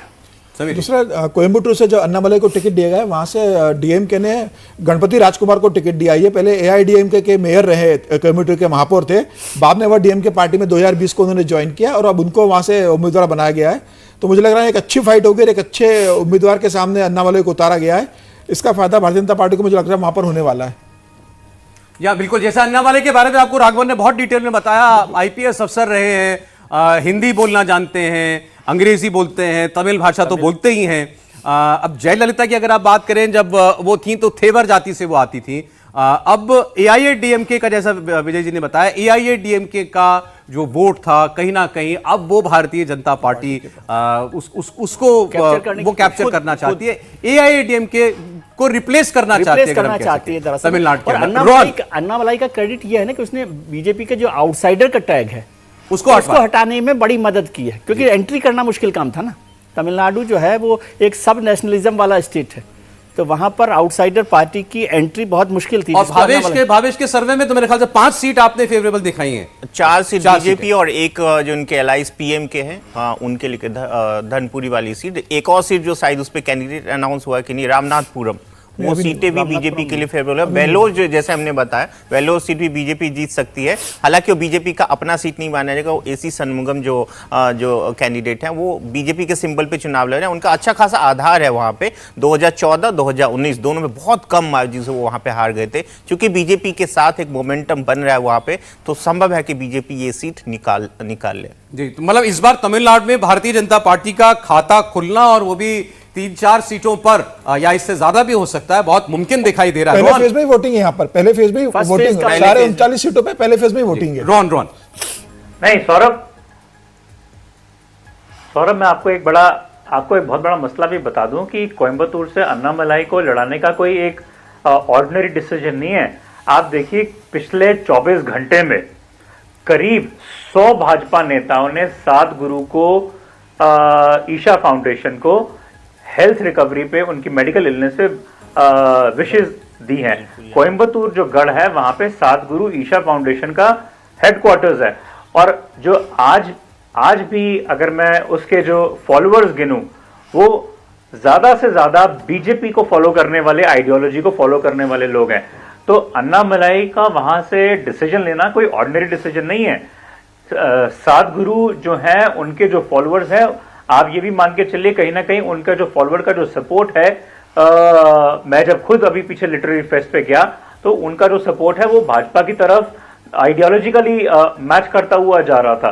तो मैं सरप्राइज नहीं हूं इस बात से कि अन्नामलाई को कोयंबटूर से दिया, और इस बात से भी सरप्राइज नहीं होऊंगा कि भाजपा वहां पे अपना जो सीट की टैली है वो 5 से ज्यादा भी ला सकती है कोयंबटूर से आते हुए। कोयंबटूर जो शहर है वो केरला के उस जगह से बॉर्डर पे मिलता है, तमिलनाडु और केरला के, जहां पे अभी पीछे ही 2 महीने पहले ब्लास्ट हुआ और क्वेश्चन मार्क लग गया था कि इजराइल और हमास के सिंपथाइजर्स जो है, हमास के सिंपथाइजर है, वो वहां पे मौजूद हैं। तो उसका जो ट्रिगर इफेक्ट है वो आप देखिए इस चुनाव में भी आपको मिलने वाला है। सिर्फ 4 घंटे की दूरी है। आप ये समझ लीजिए कि चंडीगढ़ और दिल्ली और हरियाणा के बॉर्डर का मसला है केरला और उस टाउन से लेके इस कोयंबटूर का। तो मैं इस बात से बड़ा सरप्राइज नहीं होऊंगा आज की अगर ईशा फाउंडेशन वाला फैक्टर भी इसमें इंक्लूड करें हम। प्रधानमंत्री ने उनकी अच्छी सेहत के लिए खुद उनको विश किया है, फोन किया सद्गुरु को। बड़ा क्लोज एक कनेक्शन है बीजेपी का और सद्गुरु का। वैसे तो उनके आश्रम जा चुके हैं कोयंबटूर, और वो बड़ा उनका आश्रम है, बड़ा फाउंडेशन है, ईशा फाउंडेशन बड़े लंबे समय से काम कर रहा है। कोयंबटूर में वो एक उन्होंने ठीक कहा कि वो उनकी प्रेजेंस बहुत अच्छी है। वैसे तो दुनिया भर में उनके फॉलोअर्स हैं। आप देख रहे हैं अब की बार किसकी सरकार, और आपको बता दूं इस बीच एक खबर आई है, कांग्रेस पार्टी ने अपने उम्मीदवारों की तीसरी लिस्ट जारी कर दी है, और वाराणसी से प्रधानमंत्री नरेंद्र मोदी के खिलाफ एक बार फिर अजय राय को उम्मीदवार बनाया गया है। अजय राय यूपी कांग्रेस के अध्यक्ष हैं। अब ये तो बता पाएंगे, मेरी जानकारी में नहीं। अगर लिस्ट कब तक आ सकता है? अब ये तो आप पूछिए, अब वेणुगोपाल जी बताएंगे, वो तो पार्टी के वरिष्ठ लोग बताएंगे। Thank you so much. Congress के प्रदेश अध्यक्ष हैं अजय राय, वो नरेंद्र मोदी के खिलाफ चुनाव लड़ेंगे, और 2014 2019 ये दोनों चुनाव वो बनारस से ही लड़े थे। बता रहे थे अभी हमको भावेश, 7% और 14% वोट मिला था। बिल्कुल, 2014 में 7% और 2019 में 14% मिला था। फैक्टर ये था कि 2014 में आम आदमी पार्टी सेकंड नंबर पे थी, बसपा भी थी, सपा भी थी, तो उसमें बहुत पीछे रह गए थे, और 2019 में सपा और इनका कैंडिडेट था, तो ये तीसरे पोजीशन में, दोनों में तीसरे नंबर पे थे। देखिए, सहारनपुर से इमरान मसूद को टिकट दिया है कांग्रेस पार्टी ने, इसमें भी कोई आश्चर्य नहीं है, और अजय राय को वाराणसी से उतारा है। लगातार तीसरी बार अजय राय प्रधानमंत्री के सामने जो है वो चुनाव लड़ते हुए आपको दिखाई देंगे। जैसा कि बताया अभी आपको भावेश ने, 14% पिछली बार, उससे पहले 7% वोट मिला था। अब ये तीसरी लिस्ट जारी हुई है कांग्रेस पार्टी की, इसमें और कौन कौन से नाम है, एक बार फिर विजय लक्ष्मी के पास हम चलते हैं। जी विजय। सौरभ, देखिए अभी लिस्ट नहीं आई है, अच्छा। लेकिन ये प्रोबेबल नेम्स हैं। ये जो आज की सीसी में यूपी से कुछ नाम कांग्रेस ने तय किए हैं। अजय राय बनारस से प्रधानमंत्री नरेंद्र मोदी के खिलाफ चुनाव लड़ेंगे, फतेहपुर सीकरी से रामनाथ सिकरवार, बाराबंकी से तनुज पुनिया पिछली बार भी चुनाव लड़े थे, पीएल पुनिया के बेटे हैं। रिजर्व सीट है बाराबंकी। तनुज पुनिया को एक बार फिर से मौका देगी कांग्रेस पार्टी। झांसी से प्रदीप जैन, पहले कांग्रेस पार्टी के सीएलपी रह चुके हैं। यूपीए के कार्यकाल के दौरान उत्तर प्रदेश में उनको झांसी से टिकट कांग्रेस पार्टी देगी, ऐसा सूत्र बता रहे हैं। अमरोहा से दानिश अली, कल ही उनकी ज्वाइनिंग हुई है कांग्रेस पार्टी में। इसी शर्त पर वो कांग्रेस पार्टी में आए थे कि उनको अमरोहा से लड़ने के लिए दिया जाएगा। सहारनपुर से इमरान मसूद चुनाव लड़ेंगे। बांसगांव से सदल प्रसाद और देवरिया से अखिलेश प्रसाद सिंह, जो प्रवक्ता भी हैं कांग्रेस पार्टी के, वो चुनावी मैदान में 2024 के लोकसभा में नजर आएंगे। और एक और बात कि अमेठी और रायबरेली, जिन दो सीटों पर सबकी नजरें हैं, कल जो मीटिंग होगी उसमें इन दो सीटों पर चर्चा होगी, ऐसा सूत्र हमें बता रहे हैं। यानी अमेठी रायबरेली का सस्पेंस भी आगे बहुत ज्यादा नहीं रहेगा। अगली जो भी मीटिंग कांग्रेस पार्टी की होगी केंद्रीय चुनाव समिति, उसमें अमेठी और रायबरेली सीटों पर चर्चा की जाएगी। ठीक है विजय, आपने कई सारे नाम बताए हैं। उत्तर प्रदेश की सहारनपुर से इमरान मसूद, वाराणसी से अजय राय को उतारा जा रहा है, देवरिया से अखिलेश प्रसाद सिंह को कांग्रेस पार्टी उतार रही है। और जैसा आपने बताया कि अमेठी रायबरेली के जो नाम है वो कल फाइनल हो जाएंगे। हालांकि आपने कुछ रोज पहले ये खबर दी थी कि इस बार राहुल गांधी और प्रियंका गांधी की भी चर्चा चूंकि चल रही है, इस बार रायबरेली से चल रही थी, लेकिन हो सकता है कि इन दोनों ही सीटों से गांधी परिवार या यूपी से गांधी परिवार चुनाव ना लड़े। देखिए सौरभ, 20 पर कांग्रेस पार्टी सस्पेंस जो है हमें बताया गया, क्योंकि 3 मीटिंग्स हो चुकी हैं और अमेठी और रायबरेली को कांग्रेस पार्टी ने डिस्कशन में नहीं लिया है। अब जो चौथी मीटिंग होगी केंद्रीय चुनाव समिति की, मतलब चौथी लिस्ट के लिए जो मीटिंग होगी, उसमें ये 2 सीटें आएंगी। एक तो कांग्रेस पार्टी इस पर लास्ट तक सस्पेंस बनाए रखना चाहती है इन 2 सीटों पर। अमेठी से बीजेपी ने अपनी उम्मीदवार घोषित कर दिए हैं, लेकिन रायबरेली से कांग्रेस पार्टी इंतजार कर रही है कि वहां से किसका नाम आता है। और इसके अलावा कभी हाँ कभी ना वाली स्थिति हमें देखने को मिल रही है। अब जो हाल के दिनों में जो बड़े तमाम नेता कांग्रेस पार्टी के जो यूपी से जुड़े हैं, वो सब यही बता रहे हैं हमको कि रायबरेली से प्रियंका ने और अमेठी से राहुल गांधी ने चुनाव लड़ने से मना कर दिया है। राहुल ने इसलिए मना कर दिया है कि अमेठी वायनाड, वो अगर जीत गए अमेठी से तो कैसे छोड़ेंगे वायनाड को। वायनाड ने उनको सबसे मुश्किल समय में जिता करके संसद तक पहुंचाया है, और अगर अमेठी से जीत गए और अमेठी छोड़नी पड़े तो फिर यूपी से पुश्तैनी सीट को छोड़कर क्या मैसेज देंगे। तो ये हमें बताया गया था कि ये एक कारण है। प्रियंका गांधी वाड्रा के ना लड़ने का कारण बताया गया कि गांधी परिवार नहीं चाहता है कि एक ही परिवार के 3 लोग जो हैं वो लोकसभा राज्यसभा में पहुंचे, क्योंकि सोनिया गांधी ऑलरेडी राज्यसभा में है, राहुल गांधी वायनाड से चुनाव लड़ रहे हैं। तो ये कारण जो है, ये कांग्रेस के जो नेता है जिनसे ऑफ रिकॉर्ड हमारी बात होती है, वो हमें बताते हैं। हालांकि अंतिम फैसला जो है गांधी परिवार का, वो गांधी परिवार के सदस्य ही लेते हैं सौरभ। तो अंतिम फैसला राहुल गांधी खुद लेंगे, उन्हें लड़ना है अमेठी से या नहीं। प्रियंका गांधी खुद लेंगी कि उन्हें लड़ना है नहीं। उनके सामने जरूर एक फैक्ट, मुझे लगता है विजयलक्ष्मी आपने भी खबर तो दे ही दी है, बस आप भी उस पर मोहर लगने का इंतजार कर रही हैं कि लिस्ट आ जाए तो कंफर्म ही हो जाए। वैसे अब अमेठी रायबरेली को सस्पेंस में रखने का ही मतलब ही है। अगर सीधे सीधे लड़ रहे होते राहुल गांधी, अमेठी लड़ रहे होते, तो क्यों इंतजार करेंगे कि आखिर में उसका आप स्ट्रेटेजी में फर्क देखिए कि बीजेपी ने अपने जो लीडर्स हैं, नरेंद्र मोदी उनका नाम सबसे लिस्ट का सबसे पहला नाम बिल्कुल बिल्कुल ठीक है। उसमें राजनाथ सिंह भी जो बड़े नाम है, अमित शाह भी है, फिर नितिन गडकरी भी है। तो उन नामों को अपने फ्रंट में लेकर आइए ताकि उससे एक पूरा माहौल बनता है। अब यहाँ पर ये हो रहा है कि जो कांग्रेस की लीडरशिप है उसमें बहुत सारे जो बड़े नेता रीजनल थे वो तो लड़ने को तैयार नहीं थे। आज दिग्विजय सिंह जी तैयार हो गए जो सबसे बड़े लीडर हैं। और बार बार जब विजय लक्ष्मी ये कहती हैं कि प्रियंका जी को खुद तय करना है, राहुल जी को तय करना है, तो इसका मतलब वो पार्टी से ऊपर है, मल्लिकार्जुन खड़गे से भी ऊपर है। और सस्पेंस मुझे समझ में नहीं आया, क्या सस्पेंस में चुनाव लड़ेंगे? मैदान में तो आना ही पड़ेगा ना। नहीं पड़ेगा। सौरभ जी, मुझे अमेठी और रायबरेली तो गांधी परिवार ही तय करेगा कि उन्हें लड़ना है कि लड़ना है। पार्टी उसमें हस्तक्षेप बहुत कर नहीं सकती। लेकिन मेरा कहना है कि अगर राहुल गांधी अमेठी से लड़ना नहीं चाहते, प्रियंका गांधी रायबरेली से चुनाव लड़ना नहीं चाहती, तो वो किसी उम्मीदवार का डिक्लेयर कर देना, वो तय कर ले कि मुझे नहीं लड़ना है, तो उम्मीदवार फाइनल करे और उस समय से चुनाव लड़ने का। आप कब तक सीट को होल्ड पर रखोगे और अंतिम समय आप कह दोगे हम चुनाव नहीं लड़ रहे, नया कैंडिडेट भेजोगे, उसको वहां समय नहीं मिलेगा काम करने का, क्योंकि कोई भी कैंडिडेट वहां कभी गया नहीं है। जिस भी कैंडिडेट को आप भेजोगे वहां पर, उसके लिए वो नई कॉन्स्टिट्यूंसी होगी, तो आप उसको समय तो दीजिए लड़ने का। मुझे कई बार ऐसा लगता है कि क्या राहुल गांधी को कोई ग्रज हो गया है क्या अमेठी की जनता से, मतलब कि आपने मेरा हरा दिया। हाँ, वो नाराजगी है शायद। याद है कोई आपको? वो उनकी क्या उल्टा जनता से कोई नाराजगी हो गई? सौरभ, याद है एक बार हम लोग यूपी के ही सर्वे दिखा रहे तो अजय राय जी ने जो एक वक्तव्य दिया था कि प्रायश्चित करना चाहते हैं यूपी के जनता, यूपी के लोग, आपको याद होगा? जी हाँ, बिल्कुल, अभी आया। बिल्कुल, उस दिन जनता हम को लोग, करना है कि राहुल जी को करना है? वो जनता का बोला। उन्होंने जनता का आप बोला सोचिए, था। जब स्मृति ईरानी राहुल गांधी को हरा सकती हैं तो स्मृति ईरानी को क्यों नहीं हरा सकती कांग्रेस? ये शिद्दत की बात है ना। मैं बार बार इस बात के लिए कहता हूं कि आप लड़ाई की शिद्दत से लड़ रहे हैं, वो महत्वपूर्ण बात है। और समीर ने जो बात की वो बिल्कुल ठीक है। यदि आपको नहीं लड़ना है तो आप एक कैंडिडेट उतार दें, वो तो अपनी तैयारी कम से कम करे वहां पर।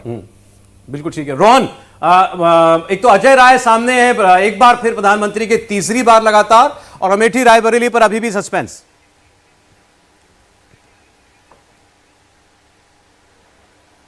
नहीं, मुझे लगता है कि सौरभ, अमेठी रायबरेली पे भले ही सस्पेंस जरूर रहे, बट जो उम्मीदें हैं वो कांग्रेस की वो कहीं पे डगमगा सी रही हैं, क्योंकि जिस तरीके से बार बार वेवरिंग हो रही है कि लड़ाया जाए नहीं लड़ाया जाए, फिर कई बारी कांग्रेस के स्पोक्स पर्सन का नाम आता है कि वो शायद वहां से उनको फील्ड किया जाए। तो इंडिकेशंस यही हैं कि अभी भी बड़ी एक इनसिक्योरिटी भी है और अनश्योर भी है पार्टी कि कितना वहां पे फायदा हो सकता है। क्योंकि स्मृति ईरानी जो भी कही है, आप 2014 में 19 में उन्होंने वो करके दिखा दिया। मुझे अभी भी उनका वो कोट याद आता है जो उन्होंने अपने इंस्टाग्राम पे डाला था कि कौन कहता है कि आसमां में सुराग नहीं हो सकता। और ये बात बिल्कुल सही है कि चाहे वो मनोहर पारीकर हो, वो उनको लेके गई गांव को अडॉप्ट कराने के लिए, चाहे वो संजीव बालियान हो एनिमल हस्बेंड्री और फर्टिलाइजर्स के मंत्री हो, उनको वो वहां पे लेके गए यूरिया खाद के रैक्स को लगवाने के लिए, चाहे वो मनोज सिन्हा हो, रेलवे मंत्री हो, अमेठी में और रायबरेली में रेलवे ट्रैक्स लगवाने के लिए, तो इलेक्ट्रिफिकेशन करने के लिए स्मृति ईरानी ने कोई भी, मुझे लगता है, जगह छोड़ी नहीं हो वहां की डेवलपमेंट के लिए। लेकिन अगर मैं सवाल उठाऊं बनारस का, आप अजय राय की बात कर रहे हैं, प्रधानमंत्री काशी विश्वनाथ में जाते हैं, काशी विश्वनाथ में जाके उन्होंने त्रिशूल हाथ में लेके भगवान शिव का, महादेव का एक तरीके से इंडिकेशन दे दिया कि आशीर्वाद किस तरफ जा रहा है। तो वो जो इमेज इतनी बड़ी गई, कहीं ना कहीं क्योंकि प्रधानमंत्री महादेव के बड़े भक्त हैं। 2019 में भी देखिए आप, चुनाव से पहले केदारनाथ में जाके तपस्या करने के लिए वहां पे लास्ट फेज से पहले चले गए वहां पे, फिर काशी विश्वनाथ को अडॉप्ट कर लिया, फिर उज्जैन को अडॉप्ट कर लिया। तीनों महादेव की साइट्स हैं और महादेव को अपने अपने अंदर उन्हीं का आशीर्वाद समझते हैं। तो आप किसी भी प्रत्याशी को भले ही बनारस में उतार दीजिए, काशी क्योंकि महादेव का गढ़ है और महादेव का मुझे लगता है कि आशीर्वाद जिसके पास हो वही वो त्रिशूल उठा सकता है। तो कैंडिडेट भले ही कोई हो, आप देखिए जापानीज प्राइम मिनिस्टर को, शिंजो एबे को वहां पे आरती के लिए लेके जाते हैं, एक बारी नहीं 2 बारी वहां पे आरतियां होती हैं दशाश्वमेध में। तो जो पॉजिटिव वाइब्स हैं, चाहे वो बुनकरों के लिए वेलफेयर स्कीम्स होती हैं, बनारस और अमेठी जो है सिमिलर प्रोफाइल्स नजर आती हैं कि अपनी अपनी क्षेत्रों के लिए जो काम किया है, जिस तरीके से डेवलपमेंट के लिए, उसका आज की डेट में कोई मुकाबला नहीं है। मुझे लगता है कांग्रेस पार्टी ने एक बलि का बकरा बनारस के लिए तो परमानेंटली ढूंढ लिया। लगातार तीसरे चुनाव में हमको पता लग गया अजय राय इस बार भी वहां से चुनाव लड़ रहे हैं, और अब शायद ऐसा ही कोई बलि का बकरा अमेठी के लिए ढूंढा जा रहा है। गांधी परिवार को लड़ना चाहिए, हिम्मत की दात तो अजय राय की देना गांधी परिवार को लड़ना चाहिए था वाराणसी से। मैंने शब्द इस्तेमाल किया सर, बलि का बकरा। लेकिन सर हिम्मत की दात देना पड़ेगी। अजय राय तैयार हो रहे हैं, हिम्मत की दात देना पड़ेगी उनको। ये हिम्मत की बात है, अजय राय बार-बार तैयार हो रहे हैं, बड़ी फाइट देने के लिए आना चाहिए ना। हालांकि इस बार ये भी है कि शायद इस बार दूसरे नंबर पे आ जाए, ये बहुत। देखिए एक और बड़ी खबर है, इलेक्शन कमीशन ने एक बार फिर एसबीआई के इलेक्टोरल बॉन्ड का डेटा जो है अपनी वेबसाइट पर डाल दिया है। अभी जो पिछली बार सुप्रीम कोर्ट में मामला गया और सुप्रीम कोर्ट से एसबीआई को एक किस्म की फटकार भी लगी थी कि आपको वो अल्फा न्यूमेरिक नंबर जो है, यूनिक कोड, वो भी डालना पड़ेगा जिससे ये पता चलेगा कि चंदा किसने दिया और वो चंदा किसको मिला, क्योंकि ये जानकारी अभी तक नहीं आई थी एसबीआई की तरफ से। तो अब वो जानकारी भी इलेक्शन कमीशन को दे दी है एसबीआई ने, और एसबीआई इलेक्शन कमीशन ने वो डेटा जो है वो जारी कर दिया है अपनी वेबसाइट पर। सुप्रीम कोर्ट के निर्देश के बाद इलेक्टोरल बॉन्ड का अब सारा डेटा जो है वो वेबसाइट पर डाल दिया है इलेक्शन कमीशन ने। पिछली बार बड़ा सख्त होकर के सुप्रीम कोर्ट ने कहा था कि आपने हमारे पूरे निर्देशों का पालन नहीं किया। जब हमने कहा था पूरा डेटा, ऑल द डेटा, तो उसका मतलब यह था कि आप कुछ भी छुपा नहीं सकते। अब आपको पूरी जानकारी देनी होगी और अब शायद वो पूरी जानकारी इलेक्शन कमीशन को एसबीआई ने दे दी है और इलेक्शन कमीशन ने उसको अपनी वेबसाइट पर डाल भी दिया है। अब यहां से अब आप आगे देखेंगे, इसको जरूर कांग्रेस पार्टी खास तौर पर इसको और उठाने की कोशिश करेगी। हालांकि जब अभी गृह मंत्री अमित शाह से कार्यक्रम में इस पर कांग्रेस के आरोपों पर सवाल पूछा गया तो उन्होंने कहा था फिर जो भी आरोप कांग्रेस पार्टी इलेक्टोरल बॉन्ड को लेकर के लगाए तो साथ साथ ये भी जवाब दे कि आपको 1600 करोड़ रुपया कैसे मिला, क्यों मिला, किसने दिया। अगर ये स्कीम खराब है या स्कीम में बदनीयती है तो सभी विपक्षी दलों को इसी स्कीम से पैसा मिला है। अगर बीजेपी ने ये जानकारी साझा नहीं की थी कि किसने उसको चंदा दिया था, कांग्रेस पार्टी ने भी नहीं बताया कि किसने उसको चंदा दिया था। ये कुछ एक ही दल हैं जिन्होंने ये जानकारी जो है पब्लिक की थी। लेकिन इलेक्टोरल बॉन्ड का पूरा डेटा इलेक्शन कमीशन की वेबसाइट पर अब मौजूद है। मतलब आप भी जाकर के उस डेटा को एक्सेस कर सकते हैं। इससे पता चल जाएगा कि 2019 से लेकर 18 से लेकर 2024 तक का, अप्रैल 18 से लेकर के फरवरी 24 तक किस पार्टी को किससे चंदा मिला। लेकिन इंपॉर्टेंट ये होगा सौरभ कि क्या कांग्रेस इसको इलेक्शन इशू बना सकती है कि नहीं बना सकती। अब भी यदि इतना हंगामा कर रहे हैं तो क्या ये इलेक्शन इशू बनेगा कांग्रेस की तरफ से। देखिए, आज जब प्रेस कॉन्फ्रेंस हुई जिसमें सोनिया गांधी आई थी बड़े अरसे के बाद प्रेस कॉन्फ्रेंस करने के लिए, तो उस वक्त तो लगाया था कि मुख्य मुद्दा उसमें इलेक्टोरल बॉन्ड होगा। लेकिन मुख्य मुद्दा उसमें बन गया कांग्रेस पार्टी के खाते, जिसके बाद बीजेपी की तरफ से कांग्रेस के सारे आरोपों को एक तरीके से झूठा करार दे दिया गया कि राहुल गांधी ने भी झूठ बोला आकर के अपने खातों को लेकर की जो जानकारी दी। और इलेक्टोरल बॉन्ड को लेकर लगता नहीं कि बीजेपी कहीं से कोई डिफेंसिव पर है। अब या तो उसको ये लगता है कि इतना बड़ा मुद्दा जैसा आपने कहा कि इसको कोई विपक्ष बना पाएगा नहीं, या इसमें ऐसा कुछ है नहीं कि आम जनता को इसमें कोई इंटरेस्ट हो। भाई अगर इंटरेस्ट नहीं है, जी अगर सबसे बड़ा डोनर जो है वो 500 करोड़ रुपए डीएमके को दे रहा है तो फिर उसमें क्या 57% अपोजिशन पार्टीज के पास है। बस ये है कि ये हम्माम जो था ना उसके केवल कर्टेन हटे। जी हाँ, बिल्कुल ठीक कह रहे हैं आप, बिल्कुल ठीक कहा आपने। अब ये डेटा जो है, लेकिन अब पूरा डेटा एसबीआई का ये अब इलेक्शन कमीशन की वेबसाइट पर मौजूद हो चुका है। आपको क्या लगता है, जो सवाल उनका बिल्कुल वाजिब है, कांग्रेस अब इसको आपको लगता है उस स्तर पर उठाएगी और क्या उठाना चाहिए? मैं इस सेंस में कह रहा हूं कि क्या ये एक ऐसा मुद्दा है जो जनता के बीच क्लिक करेगा? देखिए, अब जैसे अब आज इलेक्शन कमीशन ने आज लोड किया तो अब रात भर कांग्रेस के नेता लोग हैं, जो आईटी के लोग हैं, वो रात भर अब टटोलेंगे, सो खंगालेंगे कि किसको कहाँ से पैसा मिला है क्या नहीं, निकाला जाएगा, डाटा तैयार किया जाएगा कि कैसे सरकार को गिरा जाए। लेकिन मुझे लगता है कि कांग्रेस अगर एक उंगली विपक्ष सरकार पे उठाएगी तो 3 उंगलियां कांग्रेस के ऊपर भी उठेगी कि उन्हें भी चंदा मिला हुआ है, उसका भी हिसाब उन्हें देना होगा। मुझे नहीं लगता कि कोई बहुत बड़ा मुद्दा चुनाव के अंदर बनने जाने वाला है, क्योंकि सभी को इसके अंदर पैसा मिला है। नोट और वोट साथ में ही चलते चुनाव के अंदर, तो जो डोनेशन आया वो इलेक्शन में खर्च होगा। मुझे लगता है आपको लग रहा है कि ये कोई जनता के बीच चल निकलने वाला कोई मुद्दा है? नहीं, देखिए, मुझे लगता है कि प्राइम मिनिस्टर के खिलाफ इस तरह के कोई मुद्दा जहां पे आप करप्शन की बात करते हो तो उनके साथ कोई ऐसा मुद्दा चिपकेगा नहीं। ऐसा कोई इतिहास रहा है नहीं कि वो कुछ करप्शन करते हो या उसका साथ देते हो। 2019 में भी कांग्रेस पार्टी ने बहुत जोशों से मुद्दा उठाया था, राफेल का मुद्दा उठाया था, वो चल नहीं पाया था और आपको देखा होगा कांग्रेस की क्या गति हुई थी पूरे देश में। उसके बाद बहुत सारे मुद्दे उठाए गए थे, लेकिन इस सरकार के खिलाफ ये बात सत्य है कि अभी तक करप्शन का मुझे याद आ रही है सौरभ की, ये जो इलेक्टोरल बॉन्ड के यदि मसले को अपराध मानते हैं तो मुझे वो रोटी जो सुपर हिट फिल्म थी राजेश खन्ना की, उसका गाना याद आ रहा है कि कोई पत्थर ना मारे मेरे दीवाने को, और ऐसा कोई इंसान चुनो जिसने पाप ना किया हो, जो पापी ना हो।